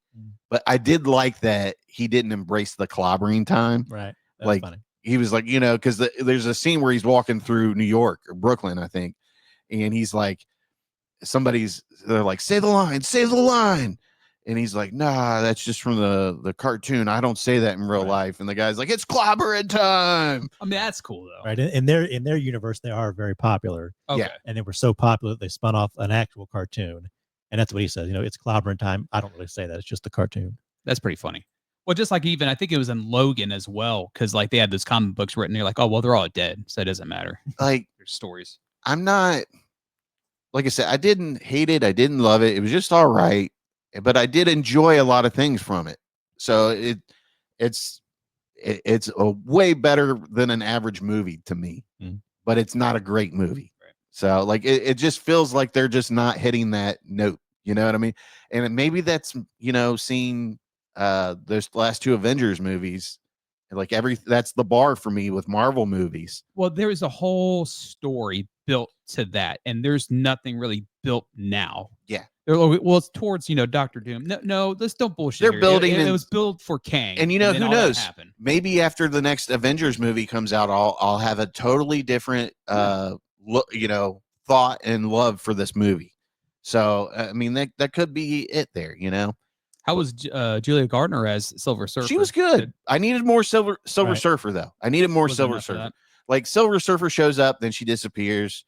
They find her. They have a little fight with her when they're leaving, and then she's kind of just MIA until the end there.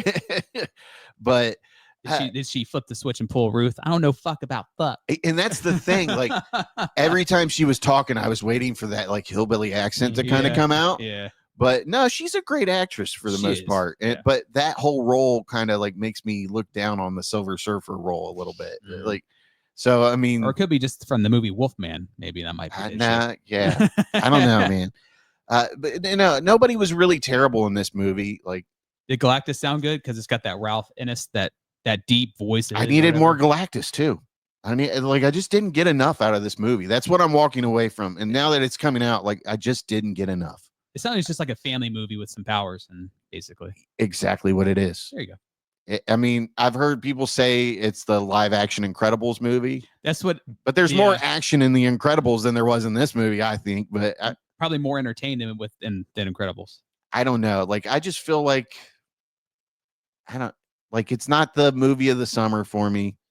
And maybe I'm a little showing my love for Superman or whatever. But I think Superman was the most anticipated. Like, yeah. And I'm just like, when they said they were making this, I'm like, who wants to see a Fantastic Four movie again? You know, like, I feel like Fantastic Four is just characters that show up in other tellings. But I mean, it is what it is. I'm glad they did it. And they're like support, basically. They did such a wonderful job on this, like the world that this Fantastic Four lives in. Yeah. So like, I can't complain too much about the movie because they did give me some cool stuff out of it.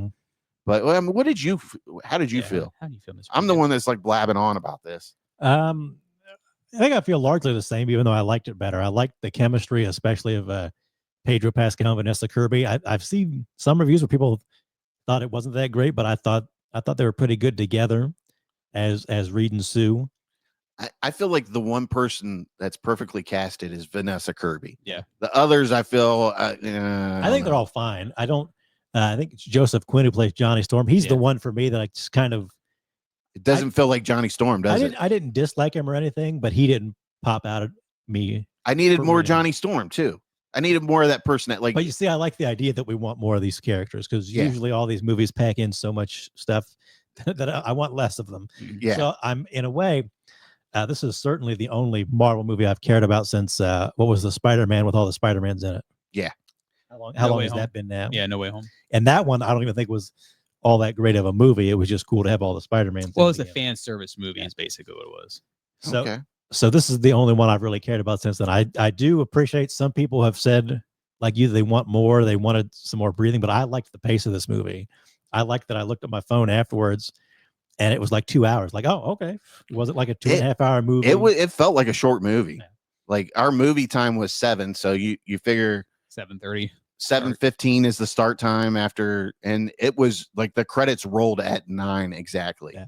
So yeah, I mean, it wasn't much like Superman. It starts and they don't really give you an origin. They kind of sneak a little snippets in there. I like how they did it. They showed like news footage in the cartoon and all that. Listen, I give them all the credit in the world for what they did. I mean, it's a fast-paced movie. Like, we get it. They went to space and they got powers. We get it. And they didn't give us an origin. They just briefly mentioned it or whatever. Well, I think that's fair. You just give breadcrumbs and people kind of know who they are. You just like a little reminder of what they were. And there's just different scenes where like they're showing like a program on TV when Ben Grimm is walking down the street. And he has he sees pictures of what he used to look like. Like, so, we get it, and again, the setting of like 60s New York with the retro futurism is one of the best things about the movie. I love that it just doesn't look like we talk about all the time how all the Marvel movies just kind of blend together at some point because they all kind of look the same. Right. Yeah. And then not that this one looks super duper great or anything, but it does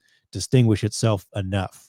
Yeah. And again, like I said, I'm looking forward to more Galactus at some point. I'm looking forward to more Silver Surfer at some point. I appreciated that there wasn't as much dumb Marvel humor as we usually get.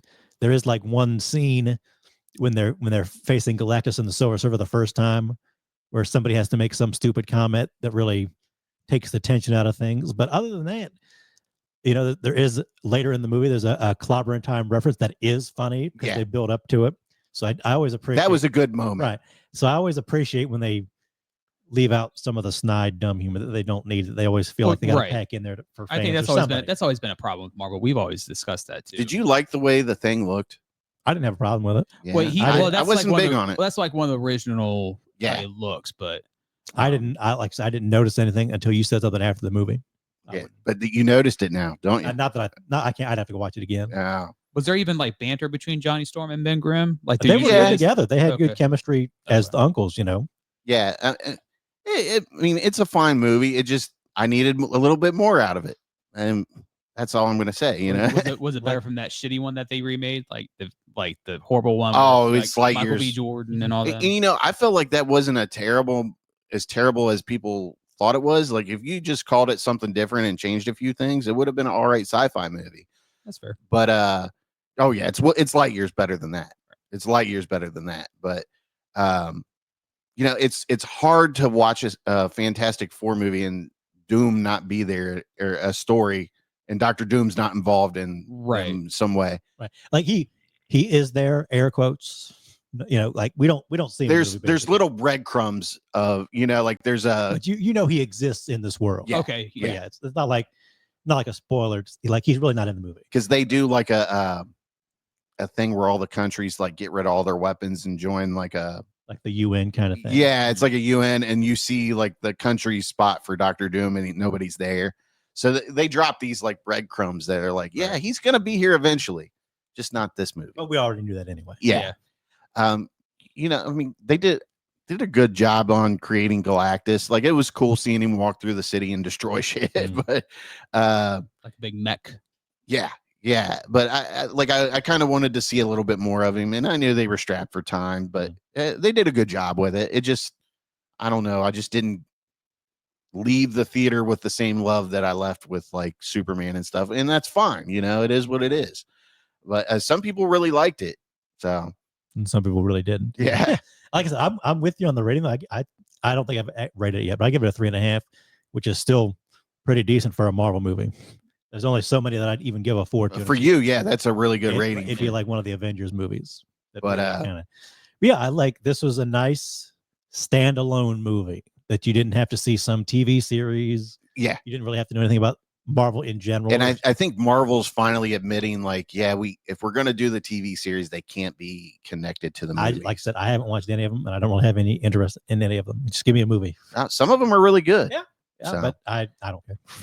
Give me a movie. I'm with Daredevil. That's all I wanted to see. Yeah, but I love the world they created. I just wish there was a little bit more action and them working together and stuff like that. A little bit more oomph. Yeah. I just needed a little bit more. And like, I love Johnny Storm, but like, it didn't feel like Johnny Storm at parts. Like sometimes it did, but it just felt like Johnny Storm was, how do I say this, on a leash to some extent. But yeah, I mean, it's a fine movie to go see. Like, we saw it in IMAX on the Ultra screen, and it was fun seeing it in that. Like you gotta some movies you just have to experience in the better theaters. You gotta see it on the biggest screen, the best sound system to get the full effect of it. Had I watched this at home, I might just been like, oh, I don't know. It's yeah, but no, I mean, I liked it. It was fine. It was a fine film. So. It was much better effort than they've been putting out. I'll just say that. Yeah. So I know a lot of people are like, Marvel's back, and I'm like, let's back it up here. Yeah, calm it down. I don't know if I'm gonna. I think they've turned the ship in the right direction. I don't know if they're back yet, but they've turned the ship in a decent direction. And like I said in my review, it's like they're building towards something big, but they just don't know where they're going yet. And Marvel can talk to me when they finally start working on Blade. For God's sakes. One of the things that upset me was like the end credit scene for Thunderbolts. You see the Fantastic Four ship coming in through like a portal or some shit, a wormhole or something. Yeah. And the two extra scenes, you don't see any of that. So it's just like, it's not even connected. Yeah. Like, it's just weird. Like, I feel like they just put that in the Thunderbolts to get you excited for this movie, which congratulations, they got me on that. Yeah. But like, I was kind of upset that I didn't get an explanation for why that ship came through, Yeah. Well, it's because it's from Doomsday.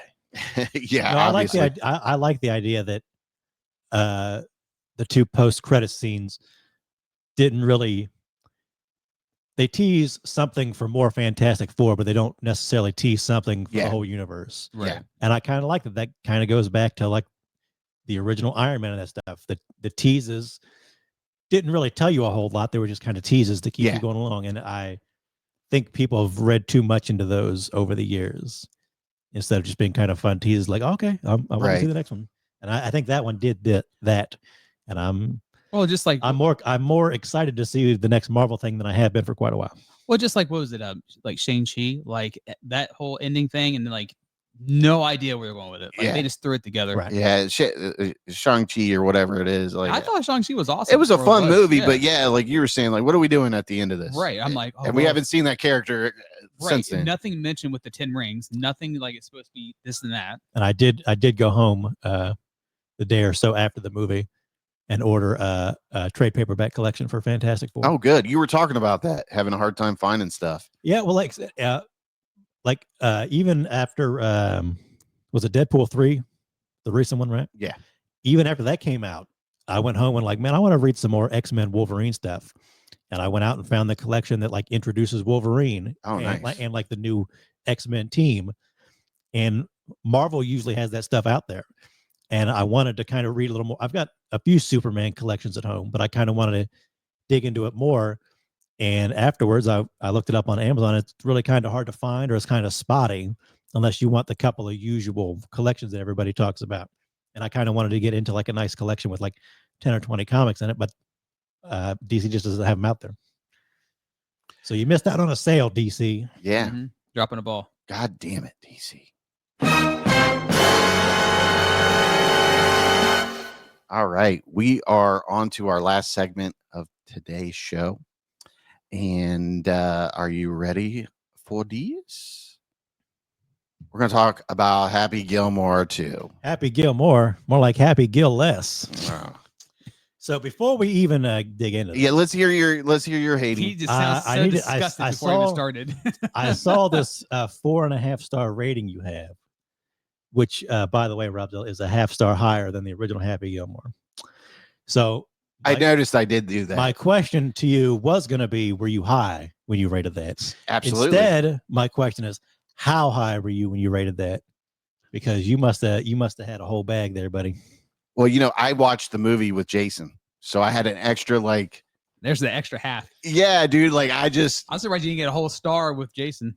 Jason Collins single-handedly bumped that up a 0.5-star just because That's of fair. hearing him laugh at certain things made it even more funnier for me. Man, I enjoyed it. Like, I loved all the cameos. The only thing I hated was that they killed Virginia off at the beginning there or whatever in his recap of his life. I completely forgot that's where like one of our first movies. I completely forget about that. Spoiler alert. That happens in the first couple minutes. Yeah. There's nothing spoiled about that. I actually thought that was kind of funny. It was. I wasn't totally against that. Yeah. Before I think somebody mentioned it before I saw the movie, and I'm like, oh, that's kind of dumb. But as they got the movie rolling, I'm kind of like, oh, okay, that's kind of funny. Yeah. But it paid off at the end. Yeah. Once you see like the road he has to go through for redemption and stuff, like it worked. It worked. I'll say before we get into it, like, I liked the start of this movie. I liked kind of like the premise and what it was going for. But it just kind of went downhill after that for me. I was surprised. He didn't really like have another love interest either. So like I thought I was okay with that. Yeah, like that was fine. But I thought he was going to hook up with the yoga teacher. Yeah, or the dance teacher for his Well, daughter. that's his wife in real life, right? Is it? I didn't know. I think because there's the two girls in the movie are his daughters. Yeah. I think that's his real wife in the movie. Good for Adam, though. Well, I know she was one of the angels in Little Nicky. I do know that. Yeah. Now I enjoyed it, man, and I don't see where these people are giving it like 1.5 stars, and they're like it's terrible. Like I saw a movie, Brock was shitting all over it, and I'm He like, really didn't like it. I'm like, dude, what's like? Get the stick out of your ass and have fun with the movie. Like just enjoy it. And maybe it's because I didn't expect it to be good. Like I just really didn't expect it to be good, and it just surprised me. But I really enjoyed it. I found myself laughing at all the jokes, and like I thought Bad Bunny was a good character in it. I was and surprised. I don't like him at all. I don't like Bad Bunny in anything. So like that was kind of cool. Who is Bad Bunny in the movie? He was the he's like a busboy slash. He becomes the caddy. He was the caddy. Yeah. He's the guy that gets fired from Travis Kelce fires Which him. I don't know why whatever. the fuck he's in that movie. Like anybody could have done that role. Even his And cameo. You'll notice the runtime up there in the corner is like 115 minutes or something. It was a long movie. It was long before I even started the movie, my first thought to myself was, this movie needed to be 15 minutes shorter. And guess what? It definitely needed to be 15 minutes shorter. I'll agree with you on that. It was a little long. 15, They could have trimmed the fat a little bit on this one. But I don't even like golf, and I've found myself into all the like cameos and Scotty Scheffler and John Daly. yeah, John like Daly is a running joke. I thought it was cool that they had this new version of golf and they were trying to save regular golf as much as he hated golf in the first one. Right. So and that's part of my thing. Like, I feel like that should have been like the main storyline. Like, I kind of hated the whole alcoholism thing. Like the alcohol angle, like legit made me sad. Like, yeah. Like for him, Sandler has a way of taking like these tremendous, like traumatizing storylines and then spinning it to where people come out happy at the end. But like, that's sort of my problem. Like the original Happy Gilmore is not sad. It's funny and goofy. And like, you're actually watching him. Like, I get the jokes of where like he's hiding alcohol and all these things around the house, which is hilarious. The remote. Which was kind of. I wonder why they didn't work. I by the way, Uncle John Daly. Oh man. I liked that. Yeah, he was awesome. Like I said, I thought there were too many cameos in the movie. Somebody said there were 74 cameos. I wouldn't surprise me. Yeah, it was a lot. But I like that he like was Travis Kelce as the waiter. Like, I didn't need that at all. No, but nobody but did. John Daly as Uncle John, who lives in the garage, he was pretty funny. Yeah. Come down here and watch Love Island with me. I like that he was like Happy Gilmore is such a beloved movie. It doesn't need a sequel. It just doesn't. Right. And I like that he was like, well, if we're going to do it, let's just go all the fuck out. And well, he said he's been working on it for years. He said he wasn't going to do it until he was happy with. And I love that he paid homage to everybody. Yeah. Everybody got their fair share in this. Like, you know, like you see Bob Barker and I did dislike all the little flashbacks because it reminded me of Mission Impossible. I get it. That's a sequel to a 30-year-old movie. And I like that they did that because for people that have never seen Happy Gilmore, you don't need to watch Happy Gilmore to watch the sequel. And I don't like that. I thought it was, they should have just told people to rewatch Happy Gilmore. You don't like the hand holding, do you? It was too much. Did you like Chubb's son? I thought that was unnecessary too. I thought that was a part where, again, it wasn't necessarily needed, but they were paying homage to the character. They already had Shooter McGavin. They already had like his new coach character, and that's what they do with. I was so happy to see him. He made what do they call him? Made Slim. Yeah. And Slim's got a bad hand too. Like, I wish there would have been more of like Shooter McGavin trying to screw him over and then kind of coming to terms with him. Right. And like I said, I did like Shooter McGavin. He was one of another favorite part of the movie. He's fantastic. But when you have like other coaches and stuff, it's less for him to do. When they should have just given him more to do. And like Rob said, they could have had him try to screw him over a couple times.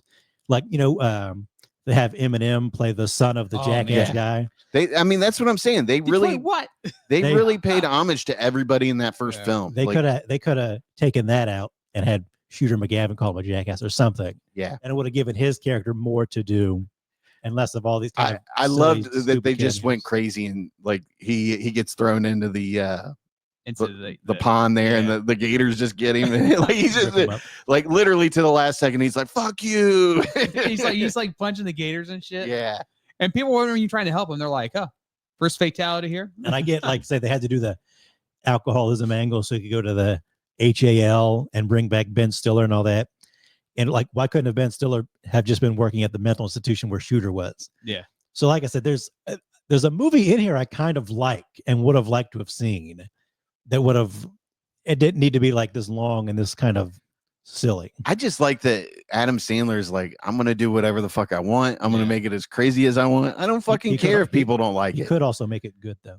Oh, it was See, good. my problem was I didn't feel the need for him to have 4 sons. That's my thing. I didn't feel like there was a need. And that's another one. That was a little crowded of a family. If he would have had his like one son and one daughter, like I would have been happy with just MJF. I get that they had to make him like poor, so he's got to take care of all his kids. Yeah, but they summed it up with saying, well, his wife took care of all the financial stuff.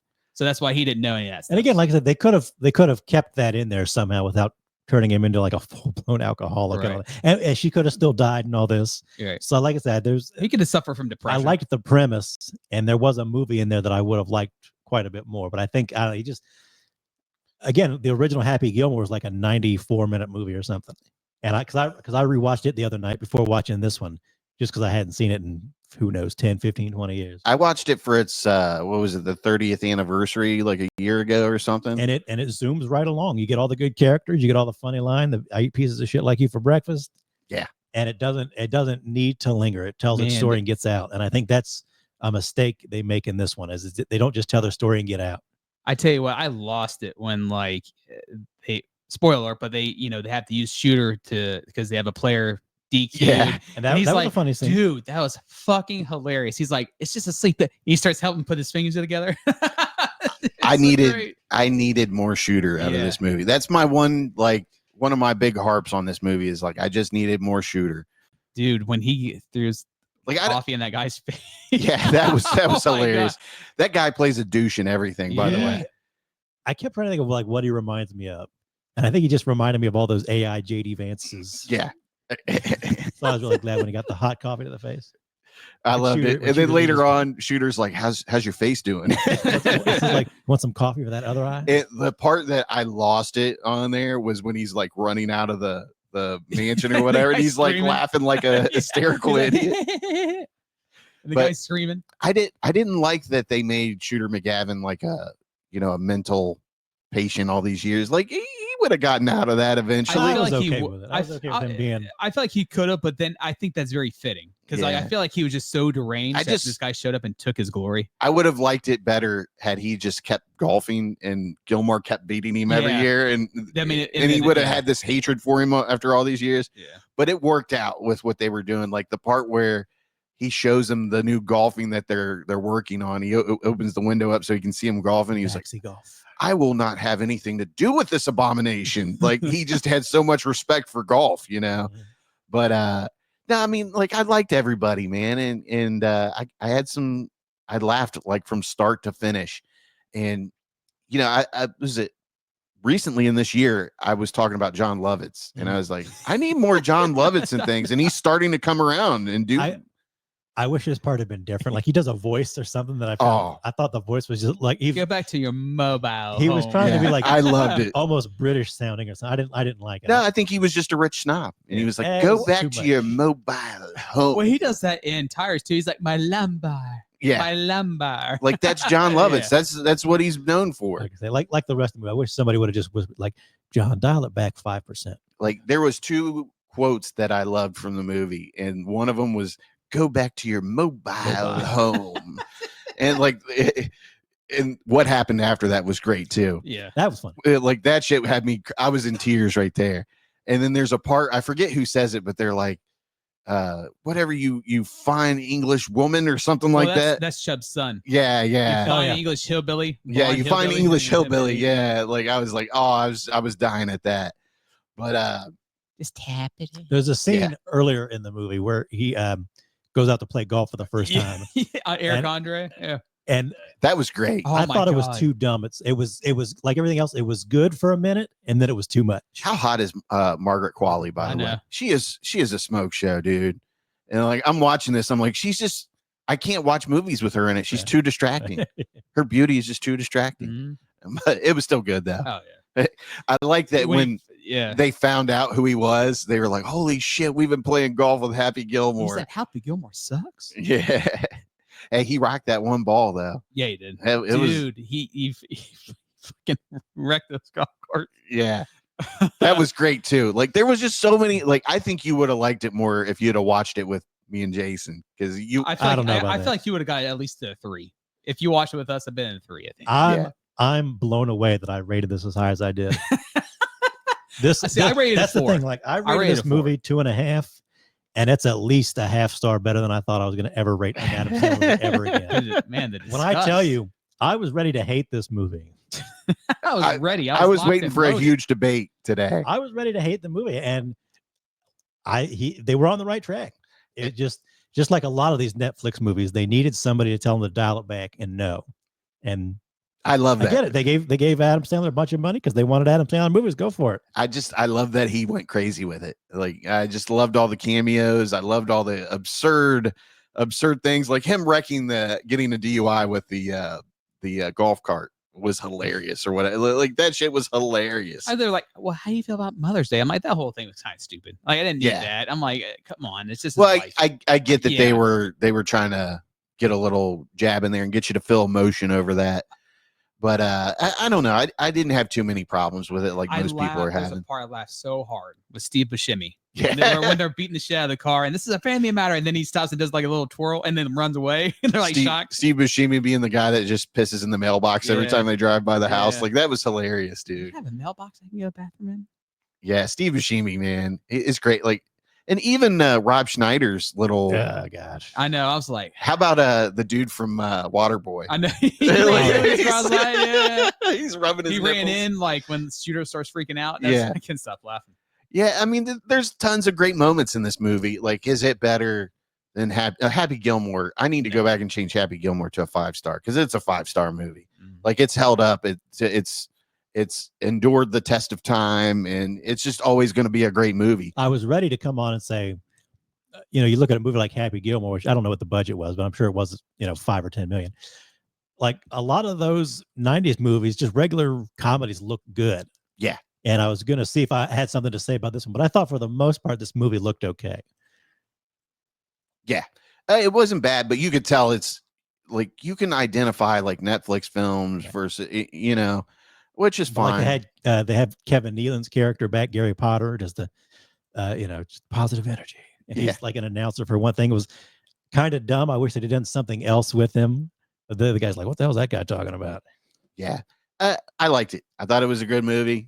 If you loved Happy Gilmore, I'm telling you to watch it, but it's one of those things where I think Adam Sandler is definitely like, if you don't have that sense of humor, you're going to hate it. Yeah. I don't think even Adam Sandler has an Adam Sandler sense of humor anymore. That's the problem. I think he does. I tell you what, the fight scenes never get old. I tell you. And I haven't hated like some of his recent Netflix movies. Like, I didn't watch the last murder thing with Jennifer, like the murder mystery. See, those are fun movies though, for what it is. Like, everybody hated the Western one he did. I laughed my ass off in that movie. So I don't. He always puts something in there that's so outrageous that you have to like that, and then the Sandy whatever. And I think just a lot of people don't have a sense of humor nowadays. Because I don't know if it's the climate or whatever, but it might be climate as well. I don't think certain people can get that humor. It's just it's very specific. Just like we love What We Do in the Shadows. You have to have that British style of humor that you enjoy. And I'm a Sandler fan, and I will admit he does make some shitty movies. Oh, of course, I couldn't watch that one Christmas movie he made that was animated. Yeah, I never watched it. Oh, the voice, I turned it off like 10 minutes in because the voice was so annoying. I didn't watch that. And the movie with the twins, Jack and Jill, I never watched that. I couldn't. Like, never watched it. That the female version that he plays is so fucking annoying. It was like nails on a chalkboard watching that whole movie. But Adam Sandler is a likable character in almost all of his movies. And he's not like a dick in real life. The guy wears he doesn't give a shit what you see him in. Like, he just seems like a really cool, down to earth guy. The way he dresses Happy Gilmore is what he dresses in real life. Basically. It's basically him. Yeah. But I enjoyed it, and my 4.5-star rating is basically trolling people that didn't like it. But drugs were involved, kids. Don't do drugs. That's why. If you do drugs, you'll be rating Happy Gilmore 4.5 stars. It's a great movie. People will judge you for the rest of your life. It's a great movie, and I'll defend that till the day I die. I gave it a 4. I really enjoyed it, but like there is those things that you mentioned. We talked about. Robzilla gave it a 4 because it's the only movie he's seen in 2 weeks.